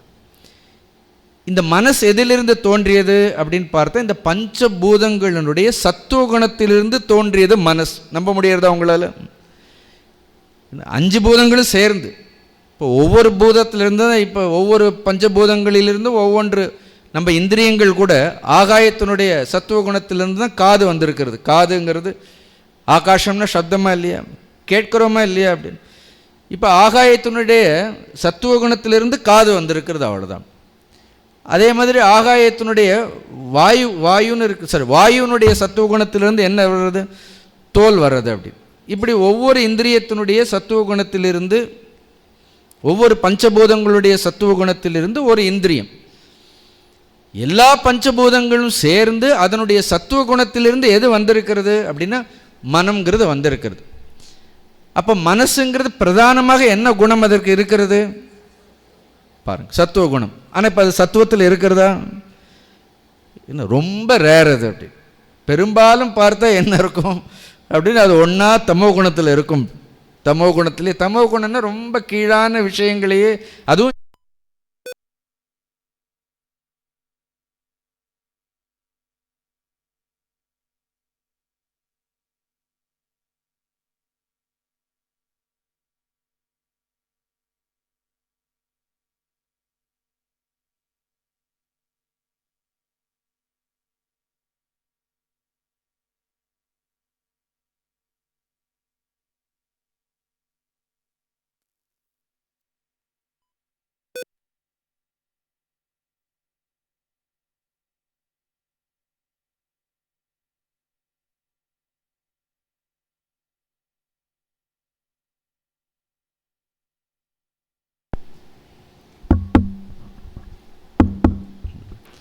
கொஞ்சம் பொறுமையாக இருக்கிறது கூட சத்துவ குணம்தான். அதனால் நம்மளுடைய மனசுங்கிறது பகவான் சிருஷ்டிக்கும் பொழுது எப்படி சிருஷ்டி பண்ணியிருக்கிறார் என்றால், அது ரொம்ப சாத்வீகமான ஒன்றாகத்தான் சிருஷ்டி பண்ணியிருக்கிறார். அப்படி மனசு எப்பொழுதும் சத்துவ குணத்தோடு இருந்தால் அந்த மனதால் அறிய முடியாத விஷயங்கள் எதுவுமே இல்லை. இப்போ எல்லா ஆற்றலும், எந்த காரியம் செய்யணும்னா அதுக்கு பின்னாடி என்ன இருக்கிறது? ஒரு எண்ணம்னு இல்லாமல் இல்லை. இப்படி there is only a thought. எண்ணம் தான் என்ன பண்ணுறது? செயலாக மாறுகின்றது. எல்லா செயல்களுக்கு பின்னணியிலும் என்ன இருக்கிறதுனா ஒரு எண்ணம் இருக்கின்றது. இப்போ பேசணுங்கிறது கூட ஒரு எண்ணம் இருந்தால்தான் செயலாக முடியும். Most of the time our thoughts are not organised. இப்போ தொடர்ந்து 1.25 மணி நேரம் ஒரு விஷயத்தை குறித்து தொடர்ந்து பேச வேண்டும், அதுவும் ஒரு உள்ளர்த்தத்தோடு பேச வேண்டும்னா முதல்ல என்ன பண்ண வேண்டும்? நம்மளுடைய எண்ணங்களை எல்லாம் அந்த விஷயத்தில், அந்த அறிவில் நாம் ஒருங்கிணைக்க வேண்டும். மனது ஒருமுகப்பட and mind becomes more concentrated, not scattered. இப்போ மனசு எங்கே இருக்கிறது? பல விஷயங்களை அது சிந்தித்து கொண்டே இருக்கின்றது. அப்படிப்பட்ட மனதை என்ன பண்ணுறோம் அப்படின்னா, ஒரு விஷயத்தில் கொஞ்சம் கொஞ்சமாக கொண்டு வந்து மனதை ஒரு உயர்ந்த விஷயத்தில் எப்பொழுதும் சத்துவமாக வைத்திருந்தால், அப்படி சத்துவமாக இருக்கக்கூடிய மனதிற்கு புலப்படாத விஷயங்கள் எதுவுமே இல்லை. புலப்படாத விஷயங்கள் எதுவுமே. இப்போ அடுத்தடுத்து நிறைய சொல்ல போகிறார். அவர் சொல்லக்கூடியதெல்லாம் சிருஷ்டியில் நிறைய சத்துவ குணங்களே சொல்வார். இப்போ நல்ல சத்துவ குணம் இருந்தால் இந்த தேவதா மூர்த்திகளுடைய தரிசனங்கள் எல்லாம் கூட மனதிலே என்ன பண்ண முடியும்? மனசுலே பெரிய பெரிய ரிஷிகளுக்கெல்லாம் அது தபஸ். மனம் சத்துவ குணத்திலிருந்து என்ன எப்பொழுதும் உயர்ந்த விஷயங்களை சிந்திக்கும். நல்ல கவனம் வச்சுக்க. இந்த மனசுங்கிறது don't curse mind. Mind is the greatest gift. Bhagavan கொடுத்ததுலேயே நமக்கு மிகப்பெரிய ஒரு பரிசு என்னன்னா மனசு தான். அந்த மனசுங்கிறது அது ஒரு வைரம் மாதிரி, ஒரு மாணிக்கம் மாதிரி. அதனுடைய பெருமை அது தெரிந்தால்தான் நமக்கு அதை எப்படி வச்சுக்கணும்னு தெரியும். இப்போ ஒரு வைரம் இருக்கிறது, ஒரு மாணிக்கம் இருக்கிறதுனா நீங்கள் எப்படி வச்சுப்பீங்க? எப்படி வச்சுருப்போம்? அது ரொம்ப பத்திரமாக வச்சுருப்போம். ஒரு இப்போ இருக்கக்கூடிய தங்கம் விற்கிற விலைக்கு சும்மா 1 கிராம் தங்கம் கொடுத்தா நீங்கள் என்ன பண்ணுவீர்கள் அப்படின்னா அதை எப்படி வச்சுருப்போம்? எவ்வளோ பத்திரமாக வைத்திருப்போம். அப்படி யாரோ ஒருத்தர் ஒரு காயின் கொடுத்தார்கள் கொஞ்சம் வருஷத்துக்கு முன்னாடி. அப்படி அதை பத்திரமாக என்ன பண்ணிட்டேன், என்னோட குருநாதர் கொடுத்த மாலையில் அது எப்பொழுதும் என்னுடைய உள்ளத்தில் இருக்கணும், கொடுத்தவர்களையும் நினச்சிட்டே இருக்கணுங்கிறதுக்காக அதை எப்படி வச்சுருக்கிறோம்? அதை நம்ம பத்திரமாக வைத்திருக்கின்றோம். இதை விட 1000 மடங்கு இப்போ ஒன்றுமே இல்லை, பகவான் எனக்கு ஒன்றுமே கொடுக்கல, எனக்கு ஒன்றுமே செய்யலை, எதுவுமே இல்லை, எதுவுமே இல்லை. பகவான் சொல்கிறார் 1000 வைரங்கள் ஏதோ தங்கங்களுக்கெல்லாம் விட ரொம்ப விலை மதிக்க முடியாத மனசுன்னு நான் என்ன பண்ணியிருக்கேன், ஒன்றை நான் கொடுத்துருக்கிறேன், அதை வச்சுட்டு என்ன பண்ணுறேன்னு கேட்குறாரு. அப்படி அந்த மனசை என்ன பண்ணுறேன்னு கேட்குறாரு. அது மாணிக்க மாதிரி, அது வைரம் மாதிரி. அந்த சத்துவகுணமான மனதை நாம் எங்கே வைத்திருக்க வேண்டும் அப்படின்னா சத்துவகுணமான விஷயங்களில், உயர்ந்த விஷயங்களில் மனதை வைத்திருக்க வேண்டும். மனது எப்பொழுதும் உயர்ந்த விஷயங்களையே சிந்தித்து கொண்டிருந்தால் அதற்கு தெய்வத்தினுடைய அனுகிரகமும் கிடைக்கும். 2வது, இந்த உலக விஷயங்களில் தான் எதை அடைய வேண்டும் என்று நினைத்தாலும் அடையும். சில நேரங்களில் உலக விஷயங்களில் மட்டும் மனதனுடைய ஒருமுகப்பாட்டை பயன்படுத்துபவர்கள் இருக்கார்கள். சில பேர் தெய்வத்தை அறிவதற்காக மட்டும் பயன்படுத்தி இருக்கின்றார்கள். இந்த உலகத்தில் எல்லா சாதனைகளுக்கு பின்பும் என்ன இருக்கின்றது அப்படின்னா மனிதனுடைய மனம் என்பதுதான் இருக்கின்றது. இப்போ அந்த மனம் நமக்கு என்ன இருக்கிறது, இந்த உலக விஷயங்களையே பேசிட்டு இருக்கிறதால. இப்போ இந்த 1.25 மணி நேரம் நம்மளுடைய மனசு எப்படி இருக்குன்னு கொஞ்சம் பாருங்கள். இது மனசை தேய்க்கிற வேலை தான் இது. இந்த 1.25 மணி நேரம் நல்ல சத்துவமாக என்ன பண்ணுறோம், நம்ம கேட்கக்கூடிய விஷயங்கள் எல்லாம் கீதை போன்ற விஷயங்களை கேட்கின்றோம். ஆனால் இது எப்பொழுதும் மனது என்ன பண்ணுறது, வீணான சிந்தனைகள், வீணான விஷயங்களை அது பேசுகிறத நாம் நிறுத்தணும், குறைக்கணும். அந்த மாதிரி விஷயங்களை கேட்கறது, பேசுறது, மனதை கொண்டு போய் என்ன பண்ணுறோம், நல்ல ஒரு வைரத்தை, ஒரு பகவான் கொடுத்த வைரத்தை கொண்டு போய், ஒரு மாணிக்கத்தை கொண்டு போய் சாக்கடையில் போட்டால் என்ன ஆகும் அப்படி, அது என்ன விலைன்னு கூட நமக்கு தெரியாமலே போயிடுது. திருப்பி அந்த மனதை எடுத்து என்ன பண்ணணும், கொஞ்சம் பட்டை தீட்ட வேண்டும். அதான் சொல்லுவார்கள், சினமிறக்க கற்றாலும் சித்திபல பெற்றாலும் மனமிறக்க கல்லார்க்கு வாயேன் பராபரமேன்னு. அப்படி இவ்வளோ காரியங்கள் எல்லாம். ஆனால் மனம்னு ஒன்று என்ன பண்ணணும், மனசே மந்திரமாக்கணும். மனசை மந்திரமாக்கினால் இதே மனதில் என்ன பண்ணலாம், நல்ல தெய்வீக காட்சிகள், தெய்வ அனுபவங்கள், ஒண்டர்ஃபுல் ஸ்பிரிச்சுவல் எக்ஸ்பீரியன்ஸஸ், நல்ல ஆன்ம அனுபவங்களை எல்லாம் பெறக்கூடிய அளவிற்கு என்ன எவ்வளோ பெரிய, நானே என்னுடைய வாழ்க்கையில் இவ்வளோ மகான்களை தரிசித்திருக்கின்றேன். அவர்களுக்கு தெரியாதது ஒன்றுமில்லை, முடியாதது ஒன்றுமில்லை, மனசை அப்படி வைத்திருப்பார்கள். அதனால் பகவான் சொல்கிறார், இது ஏன் இப்போ நான் இந்திரியங்களில் கண்ணும் ரொம்ப முக்கியம்தான், காதும் ரொம்ப முக்கியம்தான், எல்லா இந்திரியங்களும் முக்கியம்தான். ஆனால் பகவான் எல்லாவற்றை விட எது ரொம்ப முக்கியம்னு சொல்கிறார், எல்லாவற்றை காட்டிலும் எது ரொம்ப முக்கியம்னு மனசு ரொம்ப முக்கியம்னு சொல்கிறார். ஏன்னா ஒரு க்ஷணத்தில் மனம் நம்ம என்ன பண்ணணும், உயர்ந்த ஸ்தானத்தில் கொண்டு போய் ஒரு எண்ணம், it can lift you. The same thought can degrade us, can bring us down. ஒரு எண்ணம் தான். ராவணன் அவ்வளவு சிவபக்தன், கைலாயத்தையே கைலாயத்தை ஒருவன் தூக்கி இருக்கின்றான். ஆஞ்சநேய சுவாமிக்கு முதலாக ராமாயணத்தில் நேற்று கூட சொன்னார்கள், சுவாமிஜி ராமாயணம் பேசுங்கள்னு ஏற்பாடு பண்ணுங்கள், கீதை தான்ட்டு இல்லை அப்படி, நல்லா பேசுவோம் அப்படி. ஏன் ஒரு ராமாயணம், நல்ல வால்மீகி, கம்பன், துளசி 3 ராமாயணம் சேர்ந்து சொல்லுவோம் அப்படி, இப்படி ஏற்பாடு பண்ணணும் அப்படி. முதல்ல ஆஞ்சநேய சுவாமி ராவணனை பார்க்கும்போது பிரமிச்சு போயிடுவார் அப்படி. இது என்ன ஒரு தேஜஸ், இது சாக்ஷாத் சிவனுடைய எல்லா தேஜஸும் இவனிடத்தில் இருக்கிறதே அப்படி. இவனுக்கு அந்த ஒரு எண்ணம், அந்த சீதைங்கிற அந்த ஒரு எண்ணம் மட்டும் இல்லாமல் இருந்திருந்தால் இந்த மூவுலகில் இவனை யாரால், பகவானே இவனை கொண்டாடக்கூடியவர். ஒரு எண்ணம் தான் மனசில், அவனுக்கு ஒரே ஒரு, நிறைய விகல்பங்கள் இல்லை அப்படி. அதனால தான் மனசுக்கு எப்பவும் லட்சணமாக சொல்கிறது சங்கல்பம், விகல்பம். ஒரு நல்ல எண்ணம் வரும் அப்படி, அடுத்து தொடர்ந்து 3 நாளும் கேட்கணும்னு ஒரு சங்கல்பம் முதல்ல வச்சுப்போம் அப்படின்னு. ஏன்னா நாளைக்கே என்ன ஆகும், பெறப்படும் போது ஏதாவது விகல்பம் வரும். ஒரு மனசில் என்ன வரும், ஒரு நல்ல சங்கல்பம் வருது, அடுத்து என்ன பண்ணுறது அப்படி, அடுத்ததாக என்ன பண்ணுறது அப்படின்னா ஒரு விகல்பம் வந்துடுது. இப்படி மனசு பொதுவாக என்ன இருக்கிறது, சங்கல்பங்கள் விகல்பங்கள்னு. பகவான் ஒன்றும் நம்மளுடைய மனதை ரொம்ப மோசமான ஒன்றாக படைக்கவில்லை. அப்படி அந்த மனம்ங்கிறது இட் இஸ் அன் இன்ஸ்ட்ருமெண்ட். அதை எப்படி நாம் பயன்படுத்த வேண்டும், எதில் பயன்படுத்த வேண்டும்னு தெரியாமல் அந்த மனசை வைத்து எல்லா சாஸ்திரங்களையும் படிக்கலாம், எல்லா உபனிஷத்துக்களையும் படிக்கலாம், பகவானை தியானம் பண்ணலாம், உயர்ந்த விஷயங்களை எல்லாம் செய்யலாம்.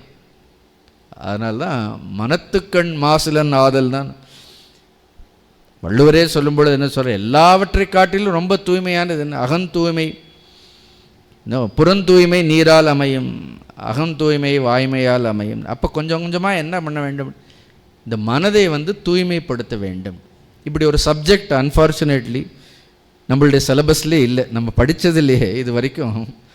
எல்கேஜிலேருந்து இப்போ குழந்தைகளெல்லாம் எங்கேயாவது ஒரு சப்ஜெக்ட் பியூரிஃபிகேஷன் ஆஃப் மனதை தூய்மைப்படுத்துதல்னு ஒரு சப்ஜெக்ட் ஏதாவது குழந்தை படிக்கிறதே இல்லை. அப்படி என்னென்னவோ படிக்கிறோம், சயின்ஸ் படிக்கிறது, மேத்ஸ் படிக்கிறது, எல்லாம் படிக்கிறது.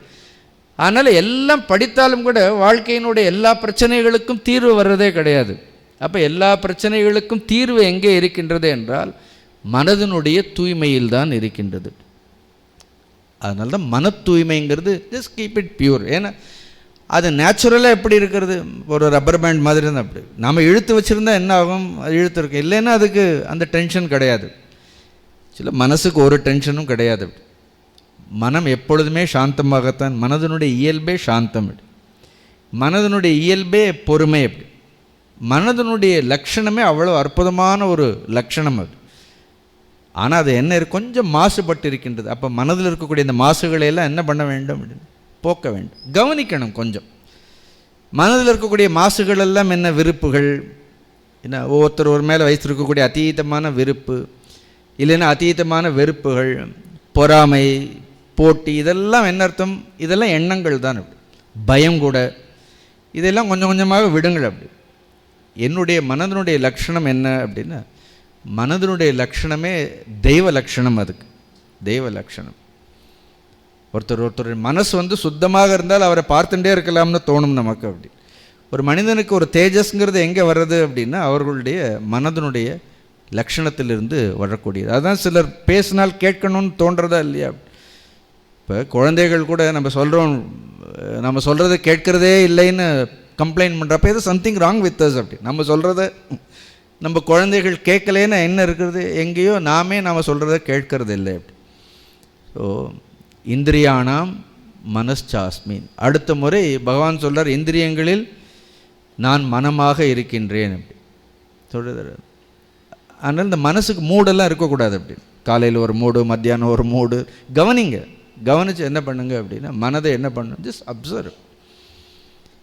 It is a beautiful exercise. அப்படி ஏன்னா மனதை அதை நம்ம கவனிக்கிறதே இல்லை.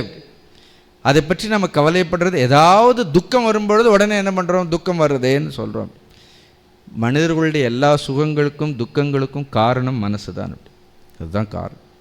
அந்த மனதை கொண்டு போய் என்ன பண்ணணும் அப்படின்னா, ஒன்றும் பண்ணணும், மனசை கொண்டு போய் என்ன பண்ணணும், பகவானுடைய பாதத்தில் என்ன பண்ணணும், பகவான் இந்த என் மனசு இதை வச்சுக்கோ.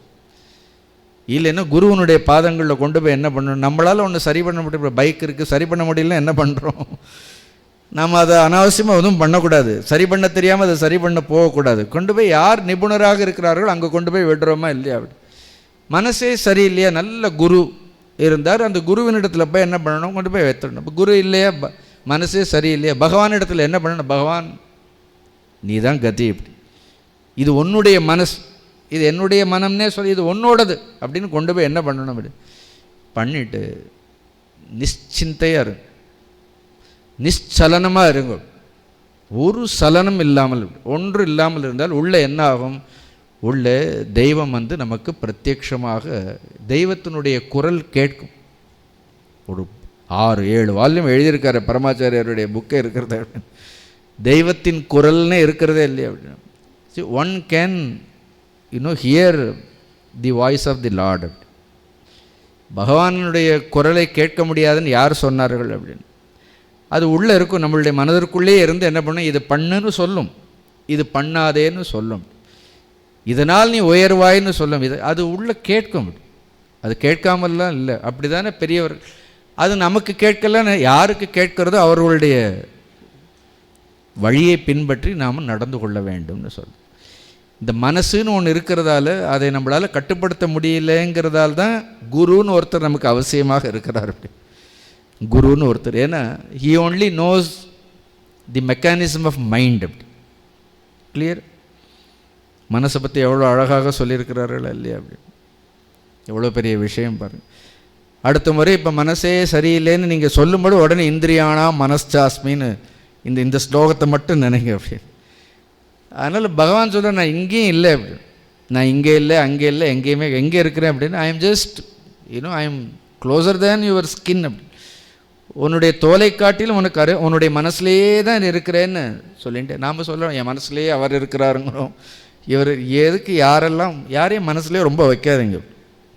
உங்களுடைய மனசில் தெய்வத்திற்கு மட்டும் இடம் கொடுங்கள். ஏன்னா மற்றவர்கள்லாம் பரிவார தேவதைகள் மாதிரி இருக்கட்டும். கர்ப்ப கிரகத்தில் யார் இருப்பார்கள்? கர்ப்ப கிரகத்தில் யார்? அதே மாதிரி mind has got so many layers. I have seen it. It has got so many layers. The innermost layer உள்ள நல்ல சிவனை வைங்க. இல்லை உங்களுக்கு எந்த தெய்வம் இஷ்டமோ அந்த தெய்வத்தை தான் என்ன பண்ணுங்க, அதெல்லாம் வைங்க. சொந்த பந்தங்களெல்லாம் எப்படி பரிவாரங்களில் வச்சுருங்க, சுத்தமாக வச்சுருங்க. அப்படி இருக்கட்டும். ஏன்னா அதெல்லாம் இல்லாமல் காரியங்களை எல்லாம் பண்ண முடியாது. நாம் என்ன பண்ணுறோம், பகவானை வெளியில் வச்சுட்டோம். கர்ப்ப கிரகத்துக்குள்ளே பார்த்தா என்ன இருக்குது, உலகமே இருக்கிறது. அப்படின்னு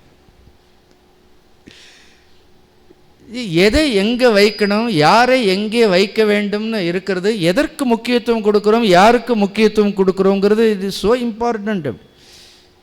சிவன் இருந்தால் அவர் எங்கே இருக்கணும், கர்ப்ப கிரகத்தில் தான் இருக்கணும். அப்படின்னு மகாவிஷ்ணுன்னு இருந்தால் எங்கே இருக்கணும், கர்ப்ப கிரகத்தில் தான் இருக்கணும். மற்ற எல்லா தேவதைகளும் எங்கே இருப்பார்கள், பரிவார தேவதைகள் எல்லாம் வெளியில். அதே மாதிரி உலக விஷயங்கள் எல்லாம் மனதை ரெண்டாக பிரிச்சுக்குங்க.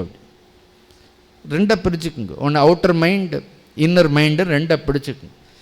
எல்லா பிரச்சனைகளும் வெளியில் வச்சு உள்ளே என்ன பண்ணுங்க. அப்போ தான் நீங்கள் உள்ளே போனால் உங்களுக்கே என்ன கிடைக்கும், ஒரு சமாதானம் கிடைக்கும். அப்படி சில நேரம் ஏதாவது பிரச்சனை வந்து என்ன பண்ணுறோம், கண்களை மூடுறோம், உள்ளே போய் என்ன பண்ணுறோம், நம்மளுடைய ஆள் மனதிற்குள் போய் உள்ளே இருக்கக்கூடிய அந்த தெய்வத்தை குறித்து சிந்திக்கின்றோம். சிந்தித்தா என்ன ஆகும், ஏன் பதில் வராது, வரலைன்னா கேளுங்க. Who set the Lord doesn't speak. யார் சொன்னால் பகவான் பேச மாட்டாருன்னு? அவர் தான் நம்ம பேச விடுறதே இல்லையே. அவர் பேச விடுறதே இல்லை. அவர் பேசுகிறது நம்ம கேட்கறது. நம்ம அதை தவிர எல்லா விஷயங்களை குறித்து என்ன பண்ணுறோம் அப்படின்னா, எல்லா விஷயங்களை குறித்தும் பேசுகிறோம். கொஞ்சம் மௌனமாக இருங்கள். இருந்தால் என்ன ஆகும் அப்படின்னா பிரத்யக்ஷம்.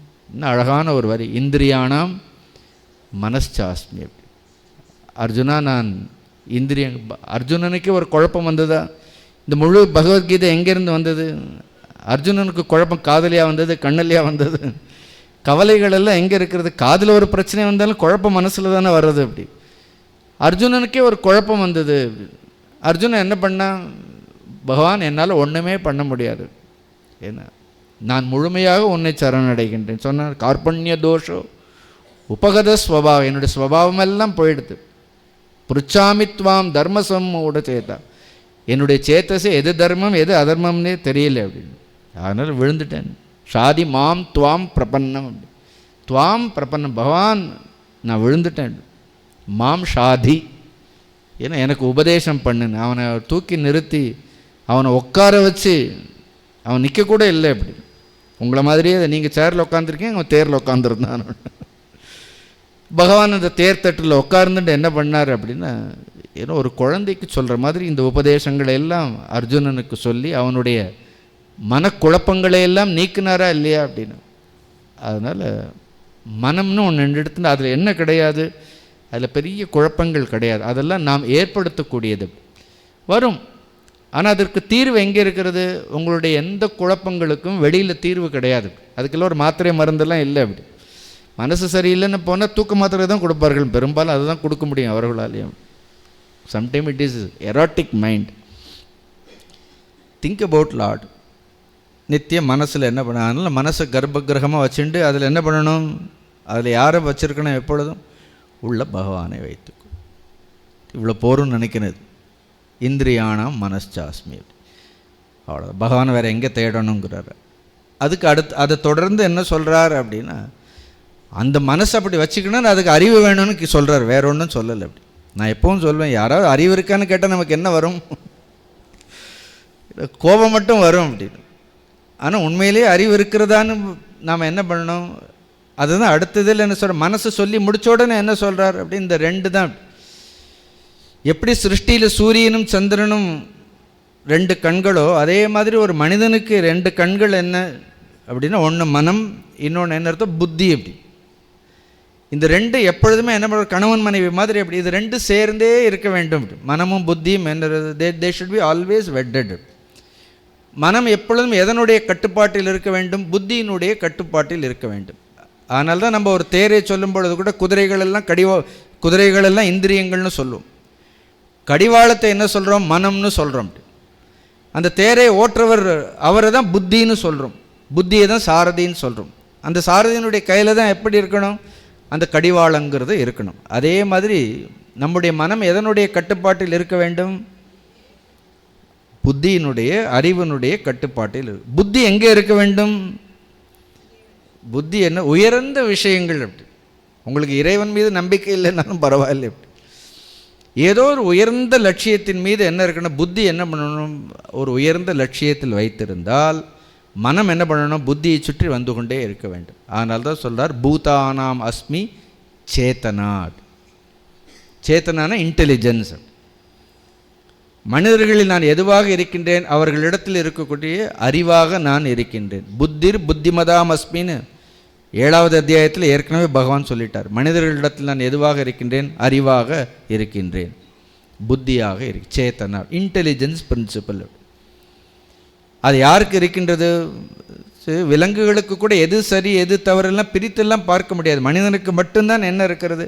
எது தர்மம், எது அதர்மம், எது பாபம், எது புண்ணியம், எது நல்லது, எது கெட்டது, எது செய்யணும். See this faculty of discrimination is there. அப்படி எல்லாவற்றையும் பிரித்து அறியக்கூடிய ஒரு அற்புதமான சக்தி இருக்கிறதா இல்லையா? அதனால் அறிவுன்னு ஒன்று இருந்தால் என்ன பண்ணணும்? அதை பயன்படுத்த வேண்டும். வள்ளுவர் ரொம்ப அழகாக சொல்வார், அறிவு அற்றம் காக்கும் கருவி, செருவார்க்கும் உள் அழிக்கல் ஆகா அரண் அப்படின்னு சொல்வார். ஒரு மனிதனுக்கு எது அரண், கோட்டை எதுன்னா அறிவு தான் கோட்டை. அப்படி ஏன்னா அற்றம் காக்கும் கருவி, அந்த அறிவு மனிதனை எல்லா வீழ்ச்சியிலிருந்தும் பாதுகாக்கும். செறிவார்க்கும் உள்ளழிக்கல் ஆக அரண, ஒரு பகைவனை உள்ள விடாது. அப்படி காமம் ஒரு பகைவன், குரோதம் ஒரு பகைவன். இதெல்லாம் அறிவுன்னு ஒன்று இருந்தால் என்ன இருக்கக்கூடாது? அறிவுடையவனுக்கு இந்த காம குரோதங்கள் எல்லாம் வரக்கூடாது. இன்றைக்கி தமிழ்நாட்டில் காலையில் ஏதாவது ஒரு நியூஸ் பார்த்தா இவ்வளோ குற்றங்கள் செய்கிறது யார்? எல்லாம் மானுடர்கள் தான், மனிதர்கள் தான். அதுவும் நிறைய குற்றங்கள் பார்த்தோன்னா இவ்வளோ படித்தவர்கள் செய்கிறார்கள். அப்போ படிப்பிற்கும் அறிவிற்கும் சம்பந்தம் இல்லைன்னு தானே சொல்ல தோன்றது நமக்கு. படிக்கிற அறிவுங்கிறது வேறு அப்படின்னு, படித்த அறிவுங்கிறது வேறு அப்படி, ஒரு நல்ல மனிதனாக இருக்கக்கூடிய அறிவுங்கிறது வேறு அப்படி. பகவானுக்கு சொல்ல, நான் அறிவாக இருக்கின்றேன், மனமாக இருக்கின்றேன்னு சொல்லிட்டு புரியுறது அப்படி. இன்னொன்று சேத்தனான அசைவுன்னு அர்த்தம். சேத்தனா மீன்ஸ், சேத்தனான என்ன அர்த்தம்? அசைவுன்னு அர்த்தம். சிவம்னா என்ன அர்த்தம்? லயம்னு அர்த்தம். சிவம்னா அசைவற்றது. அப்படி அதுலேருந்து இயங்கக்கூடிய சக்தி என்ன ஆகுது? அந்த சக்தின்னா அசைகிறது. இப்போ அந்த அசைவே இல்லைன்னா என்ன பண்ண முடியும்? உள்ள ஒரு இன்னும் சக்தி என்ன பண்ணுறது? இருந்து எல்லாவற்றையும் ஒரு அசைவு இருந்து மூமெண்ட்.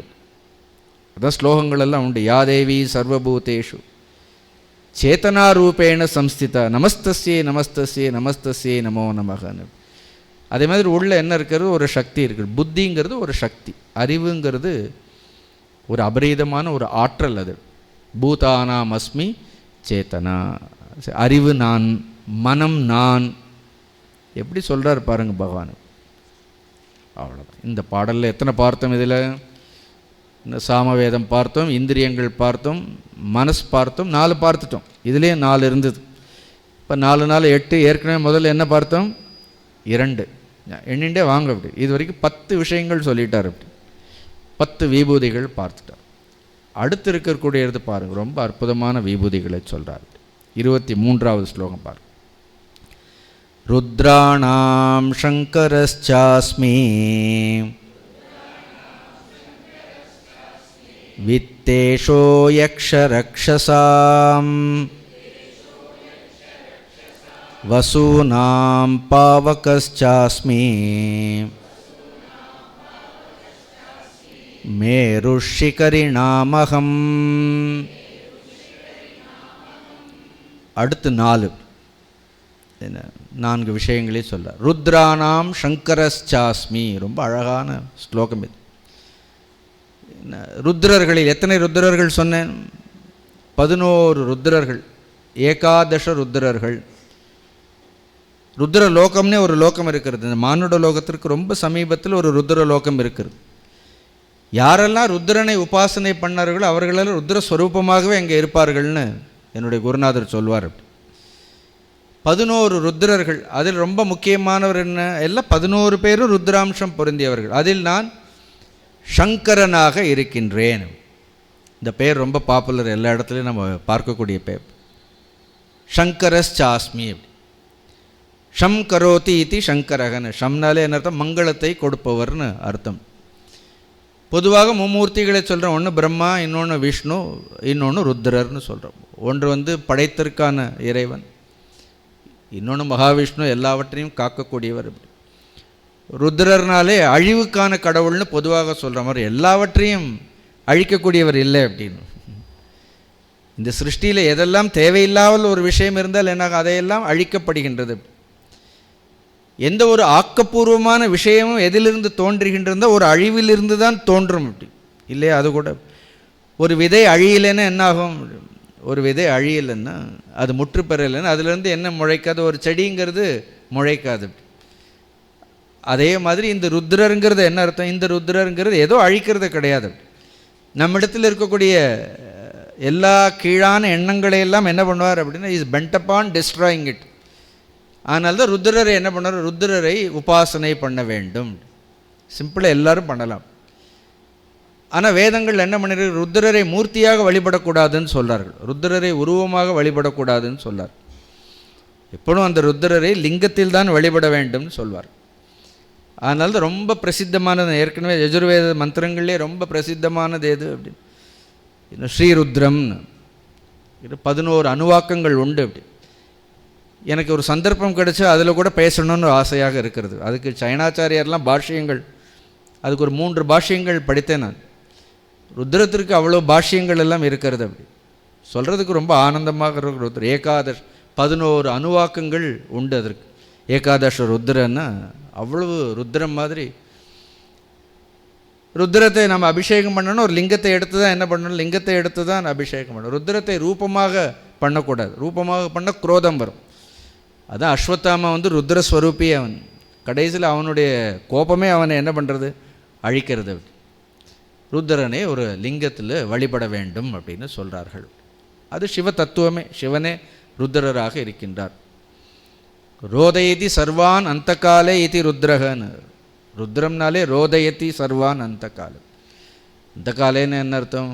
இந்த சிருஷ்டியெல்லாம் முடியும் பொழுது யாராவது தவறு செய்தார்கள்னா அவரை அழ வைப்பார்னு சொல்கிறார் பகவான். பாப்பம் செய்தால் ரோதயத்தின்னு he will make him cry. நம்ம பார்த்துருப்போம், அப்பா ருத்ர ரூபம் எடுக்கிறத பார்த்துருப்போம், அம்மா ருத்ர ரூபம் எடுக்கிறத பார்த்துருப்போம். அதே மாதிரி பகவானும் இருக்கிற ரோதயத்தி அப்படி. ருதம் திராவயத்தி இத்தி ருத்ரகன். இந்த ருத்ர சப்தத்திற்கு நீங்கள் வேதத்தில் போய் பார்த்தீங்கன்னா 11 விளக்கம் இருக்கிறது. இந்த ருத்ரங்கிற ஒரு சப்தத்திற்கு நான் எழுதி வச்சுருக்கிறேன். 11 விளக்கங்கள் இருக்கிறது. இப்போ அவ்வளோலாம் சொன்னால் உங்களுக்கு கொஞ்சம் பொறுமை வேணும் எல்லாம் கேட்கறதுக்கு. ருதம் திராவயத்தின்னா the one who destroys pain. யார் நம்முடைய துன்பத்தை போக்குகின்றாரோ, திராவயத்தின்னா போக்குகின்றாரோ. And he creates pain also. அப்படி நம்ம தப்பு செய்தால் என்ன பண்ணுறார்? யார் ஒருவர் என்ன துன்பத்தை கொடுக்கின்றாரோ அவரும் ருத்ரர் தான். அவரை வணங்கினால் துன்பத்தை போக்கக்கூடியவரும் அவர் தான். ரெண்டுமே என்ன இருக்கிறது? ருத்ரர் தான். அதனால் இப்போ ருத்ரம் சொல்ல முடியலன்னு இப்போ நிறைய பெண்கள் இருக்கிற ருத்ரம் சொல்ல முடியாது, கேளுங்க. எல்லோரும் ருத்ரம் சொல்லணுங்கிற அவசியம் கிடையாது. ஏன்னா ஒரு முறை ருத்ரம் முழுசாக கேட்குறதுக்கு 10 நிமிஷத்துக்கு மேலே ஆகாது. நல்ல ஸ்பஷ்டமாக எவ்வளோ பேர் ருத்ரங்களை எல்லாம் சொல்லியிருக்கிறார்கள்.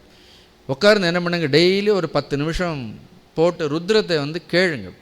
ருத்ரம் கேட்டாலே அவ்வளோ அது எல்லா தீமைகளையும் அழித்து விடும். இந்த தேசத்தில் இப்போ நாம் பார்க்குறோமே, இப்போ இவ்வளவு கொலைகள் நடக்கிறது, கொள்ளை நடக்கிறது, பாலியல் குற்றங்கள்னு இவ்வளவு அதெல்லாம் படிக்கிறதுக்கு கேட்கறதுக்கு அவ்வளோ. எப்படிப்பட்ட ஒரு தேசம் இந்த தமிழ்நாடையே நம்ம எடுத்துட்டோன்னா இதில் எவ்வளவு கோயில்கள், எவ்வளவு தெய்வங்கள், எவ்வளோ உயர்ந்த விஷயங்கள் எல்லாம் இருக்கிறது. இதை எதை பற்றி நம்ம பேப்பரில் படிக்க முடியாது. இப்போ இன்றைக்கி பேசின எந்த விஷயம் நாளைக்கு பேப்பரில் வராது. பட் நம்ம பார்க்கக்கூடிய விஷயங்கள், கேட்கக்கூடிய விஷயங்கள், எங்கே பார்த்தாலும் என்ன நடக்கிறது அப்படின்னா எதுவுமே தர்மத்திற்கு விரோதமாக நடக்கிறது. அப்போ என்ன பண்ணணும்? ருத்ரனை பிரார்த்தனை. இது நம்ம ஒவ்வொருத்தருடைய கடமை. இது ருத்ரனை பிரார்த்தனை பண்ண வேண்டும். என்னுடைய குருநாதர்கிட்ட கேட்கும்போது இப்போ நான் கூட டெய்லி ருத்ரன் சொல்கிறேன். ஒன்று டெய்லி திரும்ப 3 தடவை சொல்கிறேன். ஸ்துகி ஸ்ருதம் கர்தசதம் யுவானம் பீமம் உபகத்னு முக்ரம்னு ஆரம்பிக்கக்கூடிய ஒரு ஸ்லோகம் உண்டு. ஸ்துகி ஸ்ருதம் கர்தசதம் யுவானம் புருகன்ன பீமம் உபகத்னு முக்ரம்னு இருக்கும். அது சொன்னாலே போகிறோம். ரொம்ப அழகான அதுக்கு அர்த்தங்கள்லாம் நான் சொல்ல போகலை. அர்த்தங்களெல்லாம் இருக்குது. ஸ்ருதம் ஸ்துகினா அவனை போற்றுகின்றேன்னு அர்த்தம். ஸ்ருதம்னா the one who is very popular. யார் ஒருத்தர் ரொம்ப பிரசித்தமாக இருக்கிறாரோ அந்த ருத்ரரை நான் போற்றுகின்றேன். கர்தசதம்னா யார் ஒருத்தர், கர்தம்னா கவரேஷ்டம்னு அர்த்தம். யார் ஹிருதயத்திலேயே இருக்கிறாரோ அந்த ருத்ரனே.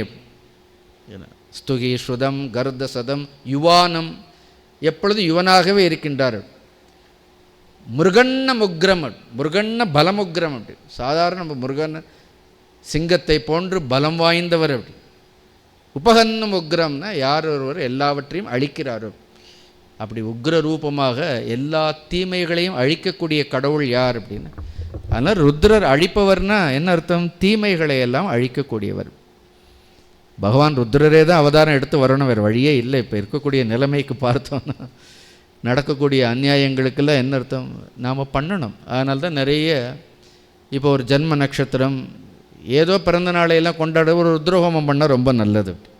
ருத்ரரை வழிபடுவது, ருத்ரரை ஹோமம் பண்ணுறது, அது தேச நலனுக்காகவும் யாரை வழிபடணும் அப்படின்னா ருத்ரரை வழிபட வேண்டும்னு சொல்கிறார்கள். பாரதியாரே எழுதி வச்சுட்டு போய்ட்டு ரௌத்ரம் பழகுன்ட்டார் அவர். கொஞ்சம் என்ன பண்ணணும், நமக்கு அந்த ருத்ரராக இருக்க வேண்டும். அதனால் ருத்ரானாம் சங்கரஸ்சாஸ்மி, ருத்ரர்களில் நான் சங்கரனாக இருக்கின்றேன். எவ்வளோ விஷயங்கள் பார். அப்புறம் நெக்ஸ்ட் நமக்கு ரொம்ப பிடிச்சவர், நம்ம பிரார்த்தனை பண்ணுறவர் தான் இவர். வித்தேஷோ யக்ஷரக்ஷசாம். ஸோ இவர்களும் தேவர்கள் தான், இன்னும் டெமிகாட்ஸ்பார்கள். இன்னும் யக்ஷ ரக்ஷ, ஏன்னா யக்ஷனை சேர்க்கிறது, ரக்ஷனை பாதுகாக்கிறது. அதனால் பொருளை சேர்ப்பது, பொருளை பாதுகாப்பதற்கு செல்வத்திற்கு அதிபதியாக யார் இருக்கின்றார்கள்? குபேரன். வித்தேஷ, வித்தேஷன்னு என்ன அர்த்தம்? குபேரன். சில கோவில்கள் இருப்பார் குபேரர். ஏன்னா ₹1 கொடுத்தா அவர்கள் ஒரு துணியில் முடிஞ்சு கொடுப்பார்கள். அதை கொண்டு போய் வீட்டில் வைத்தா நிறைய செல்வம் வரும்னு சொல்வார்கள். அப்படி குபேரர். அப்படி வித்தேஷர் செல்வம் அப்படின்னு. கும்பதி தனம் அந்நியவா ஐஸ்வர்யம் இது குபேரகன்னு சொல்வார்கள். சமஸ்கிருதத்தில் இதெல்லாம் ஒவ்வொன்றுக்கும் கும்பஸ்ய தனம் அந்நியவா ஐஸ்வர்யம் இது குபேரக. குபேரன்னாலே கும்பஸ்ய, கும்பம்னா என்ன அர்த்தம்? Kumbham means to conceal, to hide, மூடி வைக்கிறது. யார் பொருளை பாதுகாக்கின்றாரோ குபேரன் அப்படின்னா பொருளை பாதுகாப்பவர்னு பெயர். அதனால் செல்வம் வேண்டுமென்றால் யாருக்கு, செல்வத்திற்கு யார் அதிபதி? செல்வத்திற்கு குபேரன் அதிபதி. ஆனால் குபேரனுக்கு யார் ஃப்ரெண்டோ, யார் உற்ற நண்பர் தெரியுமா? குபேரனுக்கு உற்ற நண்பர் யார் தெரியுமா? அவருக்கு ஒரு ட்ரெஸ்ஸு கூட சரியாக இருக்காது, சிவபிரான். குபேரனுக்கு உற்ற நண்பர் சிவன். அப்படி அவர் சிவனேன்னு இருப்பார். அவர் மகாவிஷ்ணு மாதிரி அலங்கார பிரியரெல்லாம் இல்லை. அப்படி விஷ்ணு அலங்கார பிரியர், சிவன் அபிஷேக பிரியர். கொஞ்சம் நீங்கள் ஜலம் விட்டால் போகிறோம், அவர் திருப்தி ஆகிடுவார். அப்படி பட் இவர் நாமங்களை சொல்லிகிட்டே இருந்தால் என்ன ஆகும்? இவர் அலங்கார பிரியர், எப்பொழுதும் பாருங்கள் ஜம்முன்னு இருப்பார் குபேரர். அதனால் குபேரர் வித்தேஷன். வித்தேஷன். ஒரு ஆச்சரியம் என்னென்னா, செல்வம் தர்மத்தின் வழியில் ஈட்டப்பட்டதாக இருக்க வேண்டும். ஒரு மனிதன் நியாயமான முறையில் செல்வத்திற்கு ஆசைப்பட வேண்டும். ஆனால்தான் குபேரன் ஆரம்பத்தில் ஈஸ்வரன் சிருஷ்டி பண்ணும்போது அழகாக தான் இருந்தானா. அப்படி பட் இந்த செல்வம் என்ன ஆகிடுது? மனசு விகாரம் ஆகிடும். அப்படி மனிதர்களுக்கு என்ன ஆகிடும்னா, செல்வம் என்ன பண்ணும்? சும்மா இருக்கிறவனுக்கு நிறைய செல்வம் வந்தால் அவனுடைய நடை உடைய பாவனைகளே மாறிடும் அப்படி. அதனால் செல்வம் ரொம்ப வந்தாலும் விகாரம் வந்துடும் அப்படி. ஒரு முறை சிவனுக்கு உற்ற நண்பர் அப்படி. இவர் பார்வதியை பார்க்கும்போது இவருக்கு பார்வதி மேலே ஒரு பொறாமை வந்ததுதான் அப்படி. இதில் புராணங்கள் இருக்கக்கூடிய கதைகள் அவ்வளோதான். உடனே பார்வதி ஒரு பார்வை பார்த்தாளாம் அப்படின்னு. குபேரனுடைய ரூபமே விகாரமாக போயிடுத்தான். அதனால தான் பிங்களாக்ஷன்னு பேர் அவனுக்கு. அன்றிலிருந்து சொல்வார்கள் அப்படி குபேரனுடைய ரூபம் எப்படி இருக்குமா, விகாரமாக இருக்கும்னு சொல்வார்கள். அதனால தான் சில நேரம் சமஸ்கிருதத்தில் குவேரன்னு ஒன்று, குபேரனுக்கு ஒரு அர்த்தம் சொன்னேன். இன்னொரு அர்த்தம் என்னென்னா வேரம்னு சரீரம்னு அர்த்தம். கூனா குத்ஸ்திதம்னு அர்த்தம், விகாரமான சரீரத்தை உடையவன் அர்த்தம். அதனால் அளவுக்கு மீது அனாவசியமாக ஈட்டப்பட்ட செல்வம் எப்படி இருக்கும், குபேரன் மாதிரி இருக்கும்னு அர்த்தம். அப்படி எப்படி இருக்கும்னா அது விகாரமாகத்தான் இருக்குன்னு. செல்வத்திற்கு கூட என்ன உண்டு, செல்வம் கூட நியாயமான வழியில் ஈட்டப்படாவிட்டால் அதற்கு கூட விகாரம் உண்டு. இந்த குபேரனுடைய சகோதரன் யாருன்னு தெரியுமா உங்களுக்கு? ராவணன். இவர்களெல்லாம் எந்த குலத்தில் பிறந்தார்கள்? குபேரனுடைய தந்தை பெயர் தெரியுமா? ராவணனுடைய அப்பா பேர் தெரிஞ்சால் குபேரனுடைய அப்பா பேர் தெரியும். விஸ்ரவஸ் தான் அவருடைய தந்தை. இவர்களெல்லாம் புலஸ்திய ரிஷியினுடைய மரபில் வந்தவர்கள். புலஸ்தியர், புலகர்னு ரிஷிகள் எல்லாம் இருக்கின்றார். இப்படி நிறைய விஷயங்கள் கொஞ்சம் கொஞ்சம் தெரிஞ்சு வைத்துப்போம். இதெல்லாம் நம்மளுடைய மரபு. ஏன்னா அந்த மரபில் வந்தவர்கள் இவர்கள் எல்லாம். அதனால் புலஸ்தயர் தான். வித்தேஷோ யக்ஷரக்ஷசாம். அடுத்து என்ன சொல்கிறார்? வசூனாம் பாவக ச அஸ்மி. வசுக்களில் நான் பாவக்கன்னு அக்னி. இப்போ நாம் ஏற்கனவே பார்க்குறோம், ஆதித்யர்கள் 12 பேர் பார்த்துட்டோமா? 12 ஆதித்யர்களில் நான் யாராக இருக்கின்றேன்னு சொன்னார்? விஷ்ணுவாக இருக்கின்றேன். கடைசி நாள் ஒரு டெஸ்ட் வேணால் உங்களுக்கு வைப்போம். எல்லாம் எழுதுறதுக்கு தயாராக இருக்கீங்கன்னா வைக்கலாமா? 12 ஆதித்யர்களில் நான் விஷ்ணு, 11 ருத்ரர்களில் நான் யாராக இருக்கின்றேன்? சங்கரனாக இருக்கின்றேன். எல்லா இடத்துலேருந்து எடுக்கிறார் பாருங்கள். ஒவ்வொன்று சிருஷ்டியில் இருக்கக்கூடிய ஒன்றை கூட இதில் மிஸ் பண்ணவே மாட்டார். நடுவில் மனசு புத்தியும் சொல்லிட்டார். அப்படி அடுத்து இருக்கக்கூடியது என்ன? அஷ்ட வசுக்கள். அப்படி அஷ்ட வசுக்களில் நான் யாராக இருக்கின்றேன் அப்படின்னா அக்னியாக. வசுன்னாலும் கூட செல்வம் தான். இப்படி தெய்வங்கள் எல்லாம் வசுக்கள் எல்லாம் இருக்கின்றார்கள். ஆராதனை பண்ணணும்னு அர்த்தம். நீங்கள் பத்ரிநாத் போயிருக்கீங்களான்னு தெரியல. பத்ரி போனால் மானான்னு ஒரு கிராமம் உண்டு. அதுதான் கடைசி கிராமம். அங்கே தான் நீங்கள் சரஸ்வதி நதியை பார்க்கலாம். அங்கே தான் வியாசருடைய குகை இருக்கிறது. அப்படி அந்த வியாசர் அந்த குகையிலேருந்து தான் முழு மகாபாரதத்தை எல்லாம் எழுதுன. இன்றைக்கி அந்த குகையெல்லாம் இருக்கிறது, இப்போவும் இருக்கிறது. அங்கேருந்து ஒரு 8 கிலோமீட்டர் உள்ளே போனோன்னா வசுர்தரான்னு ஒரு அழகான ஒரு பெரிய ஃபால்ஸ். அது சாதாரணமாக எல்லாரும் போக முடியாது. அந்த பக்கம் போனால் குபேரருடைய லோகம் இது. அங்கே போனால் என்ன இடம் அப்படின்னா குபேரனுடைய அங்கேருந்து அது ஸ்தூலமாக இல்லை, பட் அங்கே போய் தபஸ் பண்ணால் என்ன ஆகும்? குபேர லோகங்கள், இந்த லோகங்களை எல்லாம் பார்க்கக்கூடிய விஷயங்கள். அதனால் சொல்கிறார், இந்த தேவதைகளை எல்லாம் சொல்கிறார். அதே மாதிரி இந்த அஷ்ட வசுக்கள் எல்லாம் என்ன பண்ணுறார்கள்? இந்த அஷ்ட வசுக்கள் எல்லாம் இன்னும் இருக்கின்றார்கள். ஆனால் அவர்களெல்லாம் உபாசனை பண்ணணும், ஆராதனை பண்ணணும். அதனால் வசூனாம் பாவக்க 8 வசுக்கள். இந்த வசுக்களெல்லாம் யாரிடத்தில்? பிரம்மாவினுடைய மானச புத்திரர் பேர் மனுவனுடைய மானச புத்திரர் பிரஜாபதி. அந்த பிரஜாபதியினுடைய புத்திரர்கள் தான் இந்த 8 வசுக்களும். அட்லீஸ்ட் இந்த 8 வசுக்களுடைய பேரே தெரிஞ்சுப்போம், அப்படி உச்சரிக்கவாவது உச்சரிப்போம். அப்படி தர, துருவ, சோம, அக, அனில, அனல, பிரத்யூஷ, பிரபாச. இந்த 8 பேரும் அஷ்ட வசுக்கள். இந்த 8 பேரில் பகவான் சொல்கிறார் வசூனாம் பாவகஸ்சாஸ்மி. அப்படி இதுக்கு முன்னாடி அனிலன்னு சொன்ன, அனிலக்கு அடுத்து என்ன இருக்கிறது? என்ன? அனலம்னா எத்தனாவது? அது 6வது அக்னி. அப்படி இதுதான் சுப்பிரமணிய சுவாமியினுடைய இந்த அக்னியிலிருந்து தான் சுப்பிரமணியர் கார்த்திகேய சுவாமி தோன்றினார். அப்படி பாரு, இது ஒரு சின்ன இன்ஃபர்மேஷன். சாக்ஷாத் சிவ தேஜஸ். அப்படி அந்த சிவனுடைய தேஜஸ் அக்னியில் விளருது. அப்படி அந்த அக்னியிலிருந்து தான் என்ன பண்ணுறார் அப்படின்னா சுப்பிரமணியர் தோன்றுகின்றார். அப்படி எந்த அக்னியிலிருந்து? அஷ்ட வசுக்களில் 6வது வசுவாக இருக்கக்கூடிய, அவருக்கு 6 சம்பந்தம் பாருங்கள் எல்லாவற்றிலும். அப்படி 6வது நாளே வந்துட்டார், சிசுவாக வந்துட்டார். அக்னியில் போட்ட உடனே பிரதமே, த்விதியை, 6வது நாள் சம்ஹாரம் பண்ணிட்டார், சூரசம்ஹாரம் 6வது நாள். அதனால்தான் ஷஷ்டி. சஷ்டின்னு முருகனுக்கு என்ன அர்த்தம்? ரொம்ப விசேஷமானது, முருகனுக்கு ரொம்ப விசேஷம். அதனால் அனலங்கிறது இன்னும் பகவானுடைய பெருமை. கடைசி பேர் என்ன? பிரபாசு. இது யார் தெரியுமா? பிரபாசு. இந்த பிரபாசுங்கிற அசு தான் பீஷ்மராக என்ன பண்ணுறார் இந்த லோகத்தில். அவரும் பீஷ்மராகத்தான். இங்கே கூட யாராவது அஷ்டவசுக்குள்ள ஒருத்தராக இருக்கலாம், யாருக்கு தெரியும் அப்படின்னு. எங்கே எது மறைந்திருக்கும்? ஒரு தேவ சம்பந்தம் இல்லாமல் இந்த லோகத்திற்கு வரமாட்டோம். அதனால் இது எல்லாம் சிருஷ்டியில் இதெல்லாம் இருக்கின்றது. இதனுடைய பெருமைகளை எல்லாம் தெரிந்து கொள்ள வேண்டும். அதனால் சின்னதாக சூரியனை வழிபடுகின்ற மாதிரி, நாம் சந்திரனை வழிபடுகின்ற மாதிரி அக்னியை என்ன பண்ணுறான்? அக்னியை வழிபடலாம். பாவக்கனாலே எல்லாவற்றையும் தூய்மைப்படுத்தும். அக்னியில் ஒன்றை போட்டால் என்ன இடுறது அப்படின்னு அதை தூய்மையாயிடும். அதனால் வசூனாம் பாவகாஸ்மி அப்படின்னு சொல்கிறார். அடுத்து ரொம்ப அழகான ஒரு விஷயம், மேருகு ஷிகரினாம் அகம் அப்படின்னு. சிகரங்களில் நான் மேருவாக இருக்கின்றேன் அப்படின்னு சொல்வார்.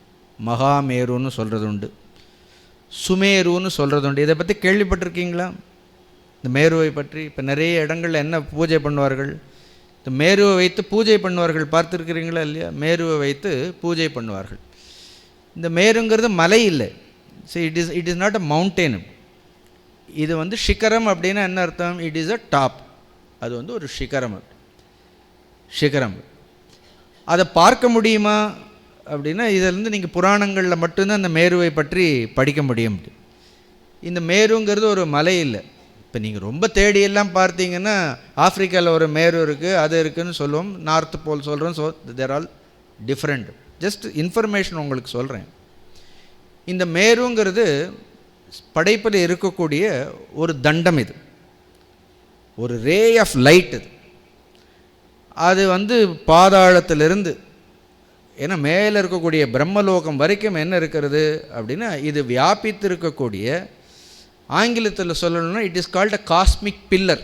பில்லர்னா தெரியுமா? தூண். ஒரு தூண் மாதிரி ஒரு ஒளிக்கதிர், ஞாபகம் வச்சுக்கோங்க. அப்படி இறைவனுடைய பிரபாவம். ஆக்சிஸ்னு ஆங்கிலத்தில் சொல்லுவோம். ஆக்சிஸ்னா தெரியுமா இல்லையா? ஆக்சிஸ்னா அச்சு, ஒரு மையமான அச்சு இந்த பிரபஞ்சத்தினுடைய நடு நாயகமாக இருக்கின்றது. அப்படி அதிலிருந்து தான் ருத்ரர் வர்றார், அதிலிருந்து தான் எல்லா தெய்வமாக. That is consciousness it's. சுத்தமான சைத்தன்யம். பாதாளத்திலிருந்து என்ன இருக்கிறது அப்படின்னு ஒரு ஸ்தம்பம் மாதிரி என்ன இருக்கிறது? ஸ்தம்பம் போன்று பிரம்மலோகம் வரைக்கும் எல்லா 14 உலகங்கள் இருக்கிறதா இல்லையா? இந்த 14 உலகங்களும் எதில் கோர்க்கப்பட்டிருக்கின்றது என்றால் இந்த மேருவில் கோர்க்கப்பட்டிருக்கின்றது. இமேஜின் பண்ண முடியறதா? ஸோ இதை நீங்கள் பார்க்க முடியாது. இந்த 14 உலகங்களும் எதை சுற்றி வருகின்றதுன்னா, இதுக்கு நடு நாயகமாக இருக்கக்கூடிய இந்த மேரு. அதனால தான் அந்த மேரு வச்சு நம்ம பூஜை பண்ணுறோம். இன்னும் இதை நம்ம ஸ்தூலமான கண்களால் நல்ல யோகம் இருந்தால் பார்க்கலாம். நல்ல யோகியாக இருப்பவர்கள் இதை வந்து பார்க்க முடியும். அது பூலோகத்திலையும் இருக்கிறது. பூலோகத்திலிருந்து மேலே நாம் அந்த போல் ஸ்டார்னு கேள்விப்பட்ட துருவ நட்சத்திரம்னு சொல்கிறோம். அதுதான் சிகரம். ஆக்சுவலாக அந்த துருவம் தான், அதுக்கு பெயரே துருவம்னு பெயர். அது என்ன ஆகுது? அது அசைகிறதே கிடையாது. அதை சுற்றி தான் சூரியன், சந்திரன், எல்லா கோள்களும் எதை சுற்றி கொண்டே இருக்கின்றது அப்படின்னா it revolves around that pole star. அந்த போல் ஸ்டார் அது உள்ளேயே இருக்கிறது, நம்மளுடைய ஹிருதயத்திற்குள்ளே இதெல்லாம் உள்ளேயே இருக்கிறது. உங்களுக்கு இந்த விஷயங்கள் கொஞ்சம் தெரிந்து கொள்ள வேண்டும்ங்கிறதுக்காக நான் சொல்கிறேன். கைலாயமலை அந்த மேருவனுடைய ஒரு பௌதீக வெளிப்பாடு. இப்படி நம்ம பிரத்யட்சமாக பார்க்குறோன்னா என்ன அர்த்தம்? அந்த மேரு அந்த கைலாயத்தில் இருந்து தான் என்ன ஆகுது அப்படின்னு ஒரு ஆக்சஸ் போகிறது. அப்படி என் குருநாதர் சொல்லுவார், அங்கிருந்து நீ கண்ணை மூடுனா உனக்கு ஒரு ஒளி தெரியும், நல்ல யோகம் பண்ணால் அது எங்கே துருவ நட்சத்திரம் வரைக்கும் போகும். It is a cosmic light, it is a பில்லர்னு சொல்வார், ஆக்சிஸ்ன்னு சொல்வார். அதை சுற்றி தான் என்ன ஆகுது? எல்லாமே இயங்கிக் கொண்டே இருக்கின்றது. அதை பற்றி மகாபாரதம் வனப்பருவத்தில் ரொம்ப ஸ்லோகங்கள் இருக்கின்றது. நீங்கள் படித்து வேணால் பாருங்கள். 163வது அத்தியாயம் வனப்பருவம். எப்போவாவது பொழுது போலன்னா புஸ்தகத்தை எடுத்து மகாபாரதத்தில் இந்த அத்தியாயத்தை படித்தீங்கன்னா இந்த மேருவனுடைய ரகசியங்களை பற்றியெல்லாம் சொல்லியிருக்கின்றார்கள்.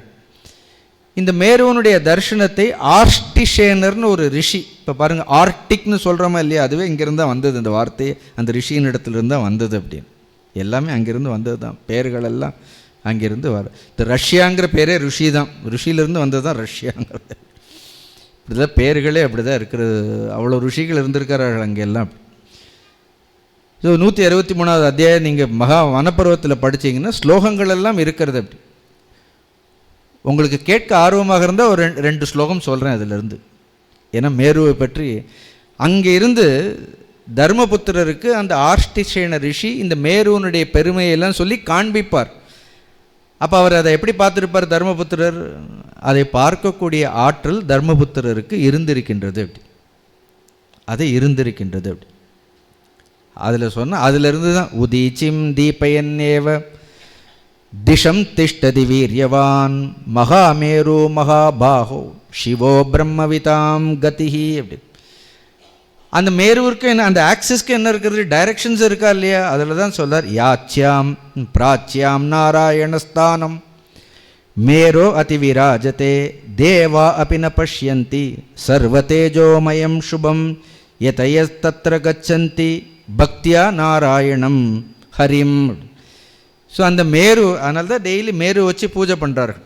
ஏன்னா அந்த மேருவனுடைய கிழக்கு பகுதியில் பிராச்சியாம் நாராயணஸ்தானம், சாக்ஷாத் வைகுண்டம்ங்கிற லோகம் எங்கே இருக்கிறது, அந்த ஆக்சிஸ்னுடைய கிழக்கு புறமாக இருக்கின்றது. அப்படி எப்படி இந்த போல் ஸ்டாருங்கிறது நார்த் சைடு இருக்கிறதோ, அப்படி நார்த் போல்னு சொல்கிறோமோ, அதே மாதிரி அந்த மேருவனுடைய கிழக்கில் நாராயணருடைய ஸ்தானம் பிரகாசித்து கொண்டே இருக்கின்றது. தேவாப்பின பஷ்யந்தி, வைகுண்டம் போகிறதெல்லாம் அவ்வளோ சுலபம் இல்லை. தேவர்களால் கூட என்ன பண்ண முடியாது, அந்த நாராயணனுடைய ஸ்தானத்தை அடைய முடியாது. சர்வ தேஜோமயம் சுபம், அது அவ்வளவு தேஜஸோடு இருக்கின்றது. ஏன்னா நன்றாக வைராக்கியம் உடையவர்கள், நாராயணரையே தியானிக்கக்கூடிய பக்தர்கள் மட்டும்தான் என்ன அடைகிறார்கள், அந்த நாராயணருடைய ஸ்தானத்தை அடைகின்றார்கள். இப்படி எல்லா தேவர்களுக்கும், ஏன்னா அதனுடைய வடக்கு பக்கம் அதனுடைய தெற்கு பக்கம் அதற்கு இதெல்லாம் பார்த்தோன்னா ஒவ்வொரு தேவதைகளும். அதனால் வீட்டில் ஒரு சின்ன மேருவை வைத்து என்ன பண்ணுவார்கள், சிம்பாலிக்காக அதை ஒரு மேருவாக வைத்து கொண்டு நாம் அதை பூஜை செய்கின்றோம். புரியுறது உங்களுக்கு? இப்போ இன்னொரு விஷயம் சொல்கிறேன், சிம்பிளாக சொல்கிறேன். ஏன்னா இந்த மேரு தான் நம்மளுடைய முதுகு தண்டு. இன்னும் ஸ்பைனல் இருக்கா இல்லையா, அதனால தான் நேராக உட்காரணும்னு சொல்கிறோம். மேரு எப்படி இருக்கணும் அப்படின்னா நேராக இருக்க வேண்டும். அப்படி ஸ்பைனல் இருக்கிறதா இல்லையா, முதுகுத்தண்டு தான் நமக்கு மேரு. இது எங்கிருந்து இருக்கிறது, நான் இதை பற்றி கடயோகத்தில் எழுதியிருக்கிறேன். ஏன்னா it starts from our brain. அப்படி அண்ட் அது கீழே இருக்கிற மூலாதாரம்ங்கிறது, மூலாதாரம் வரைக்கும் என்ன இருக்கிறது, இந்த ஸ்பைனல் கார்டு இருக்கின்றது. அப்படி சிருஷ்டிலேயே பகவானுடைய படைப்பிலேயே ஏன்னா அங்கே ஏதாவது ஆச்சுன்னா பிரச்சனை தான். அப்படி ஏன்னா முழு முதுகுத்தண்டு தான் என்ன இருக்குது, அதுதான் மேரு தண்டம்னு அதுக்கு பெயர். அதனால தான் எப்பொழுதும் நேராக உட்காரணும்னு சொல்வார்கள். அப்படி ஏன்னா எல்லாம் மகாவிஷ்ணுவாக இருக்கணும்னு அவசியம் இல்லை. அப்படின்னு நேராக உட்காரணும். அதனுடைய மேல் பகுதி மூளையோடு சம்மந்தப்பட்டது. அப்படி அதனுடைய கீழ்ப்பகுதி மூலாதாரத்தோடு சம்பந்தப்பட்டது. இந்த மூலாதாரத்தினால்தான் நமக்கு தேகம்ங்கிற பாவனை இருக்கிறது. இப்போ இந்த மூலாதாரத்திற்குள்ளே, அந்த மேரு தண்டத்திற்குள்ளே, இந்த முதுகு தண்டிற்குள்ளே என்ன இருக்கிறது, சுஷும்னான்னு ஒரு நாடி இருக்கிறது. அது மூலாதாரத்தில் இருந்து, மூலாதாரம் என்ன, அதுதானே பாட்டம்.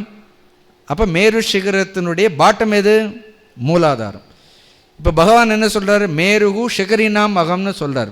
ஏன்னா சிகரம் நான் சொல்கிறார். சிகரம் எது, சிகரம்னு நம்மளுடைய மூளை தான். ஆக்சுவலாக ஃபிசிக்கலாக சொன்னோன்னா மூளை அப்படி. ஆனால் அந்த சுஷும்னா நாடிங்கிறது எங்கே போகிறது அப்படின்னா மேலே இருக்கக்கூடிய சகஸ்ரதளம்னு அர்த்தம். அதுதான் உச்சி. அங்கே தான் என்ன, இங்கே இருந்து மூலாதாரத்தில் இருந்து ஏன்னா உள்ளே போனோன்னா இந்த மேருவிற்குள்ளே, இந்த முதுகு தண்டிற்குள்ளே இருக்கக்கூடிய சுஷும்னா நாடிக்குள் போனால் எல்லா லோகங்களையும் இருந்த இடத்திலிருந்தே பார்க்கலாம். எல்லா தெய்வத்தினுடைய தரிசனமும் நமக்கு ஆகும். இது நம்ப முடியறதா உங்களால்? ஆனால் வச்சுட்டு என்ன பண்ணுறோம், வஞ்சகம் பண்ணுறோம். பாருங்கள், தூக்கம் கூட எங்கே வருதுன்னா நம்ம கொஞ்சம் மூலாதாரத்தில் இருந்து என்ன பண்ணுறோம், அந்த மேருவனுடைய அந்த அடிப்பாகத்தை லேசாக தொடரும். அதனால தான் நமக்கு லோக்கமே மறந்து போய்டுறது. ஒரு யோகி என்ன பண்ணுறார் அப்படின்னா, யோகி என்ன பண்ணுறாருன்னா, யோகத்தினால என்ன பண்ணுறார், அந்த மூலாதாரத்தில் இருக்கக்கூடிய அந்த ஜீவனை என்ன பண்ணுறார், உள்ளே போனால் உள்ளே என்ன இருக்கும் அப்படின்னா சுவாதிஷ்டானம், மணிப்பூரகம், ஆக்ஞா அப்படின்னு ஒவ்வொன்றாக என்ன இருக்குது, ஒவ்வொரு இதுதான் சக்கரங்கள்னு யோகத்தில் இதெல்லாம் சொல்கிறார்கள். அப்படி இதெல்லாம் எங்கே இருக்கின்றது அப்படி, அதில் சிகரமாக இருக்கக்கூடியது எது, சிகரமாக இருக்கக்கூடியது இது. டெய்லி பண்ணால் நம்மளுடைய மூளை எப்படி இருக்கும் அப்படின்னா, it will be very sharp, it be very active. ஆனால் நமக்கு இந்த ஸ்லோகம் மனிதர்களிடத்தில் நான் மூளையாக இருக்கின்றேன்னு சொல்கிறார், வேறு ஒன்றும் இல்லை, சிம்பிளாக சொல்லணும். அதனால தான் திட்டும்போது என்ன கேட்குறோம், மூளை புத்தி இருக்கான்னு கேட்டால், இன்னொன்று என்ன கேட்குறோம், மூளை இருக்கான்னு கேட்குறோம். அப்படி ஏன்னா மனிதனுடைய மூளை it is less weight. But then அதில் நாம் இன்னும் நிறைய விஷயங்கள் இன்னும் ஓப்பனே பண்ணலை அப்படின்னா, ஏன்னா அதில் என்ன இருக்கிறதுனா அவ்வளோ ஒரு அசாத்தியமான ஆற்றல் மனித மூளைக்கு இருக்கின்றது. அப்படி அதனால் நம்மளோட சிகரத்தை எப்பொழுதும் எப்படி வச்சுக்கணும், சிகரத்தை ஒழுங்காக வச்சுக்கணும்னு சொல்கிறார். மேரு சிகரினா மகம். உள்ளே போனால் என்ன பண்ணலாம், இத்தனை தேவதைகளுடைய தரிசனங்கள், இத்தனை லோகங்களுடைய தரிசனங்களை செய்யலாம். இதையெல்லாம் திரும்ப திரும்ப நமக்கு என்ன பண்ணுறார், நாம் சாதாரணமானவர்கள் இல்லைன்னு திரும்ப சொல்கிறார். நமக்கு உள்ளுக்குள்ளேயே என்ன இருக்கிறது, உள்ளுக்குள்ளேயே நமக்கு தேவையான எல்லா விஷயங்களும் மானுட சரீரத்திற்குள்ளேயே இருக்கின்றது. எல்லா தெய்வங்களும் இருக்கின்றது, எல்லா லோகங்களும் இருந்த இடத்துலையே இருந்து தான் சித்தர் சிவலோகம் இங்கே தரிசித்தோர்னு ஞாபகம் இருக்கு அவங்களுக்கு. போன தடவை இந்த இந்த பாட்டிலேருந்து திருமுந்தர ஆரம்பித்தேன். திருமூலர் இதை ஏன் கேட்குறேன், நீங்கள் என்ன பண்ணுறீங்கிறதுக்காக இதை கேட்குற. சித்தர்களெல்லாம் சிவலோகம் பார்த்துட்டு இருக்கிறார்கள், நீங்கள்லாம் என்ன பார்க்கிறீர்கள்னு திருமூலர் நம்மளை கேட்கிறார்னு சொல்கிறார். இதையெல்லாம் திரும்ப திரும்ப விபூதியில் யோகத்தில் பகவான் நமக்கு நினைவுபடுத்துகின்றார். அதனால் ஞாபகம் வச்சுண்டு பகவானை நினைக்கணும். ஒரு பகவானுடைய நாமத்தை சொல்லி முடிப்பான்.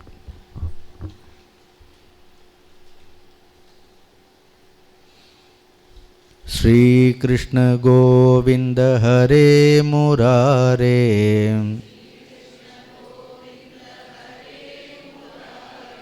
ஹே நாத நாராயண வாசுதேவா,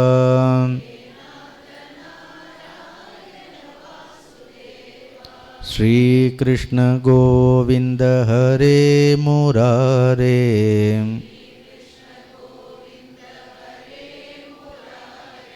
ஹே நாத நாராயண வாசுதேவா,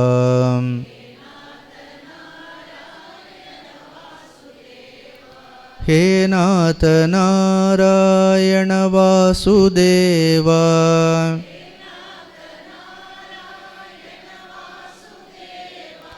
ஹே நாத நாராயண வாசுதேவா,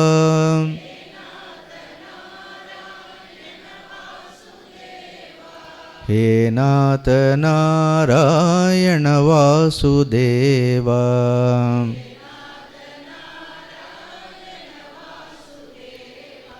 ஹே நாத நாராயண வாசுதேவா,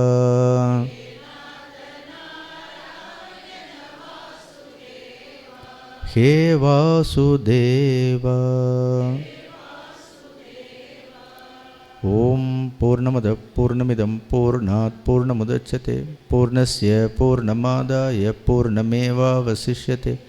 ஓம் சாந்தி சாந்தி சாந்தி. ஹரி ஓம். ஸ்ரீ குருப்யோ நமः. ஹரி ஓம்.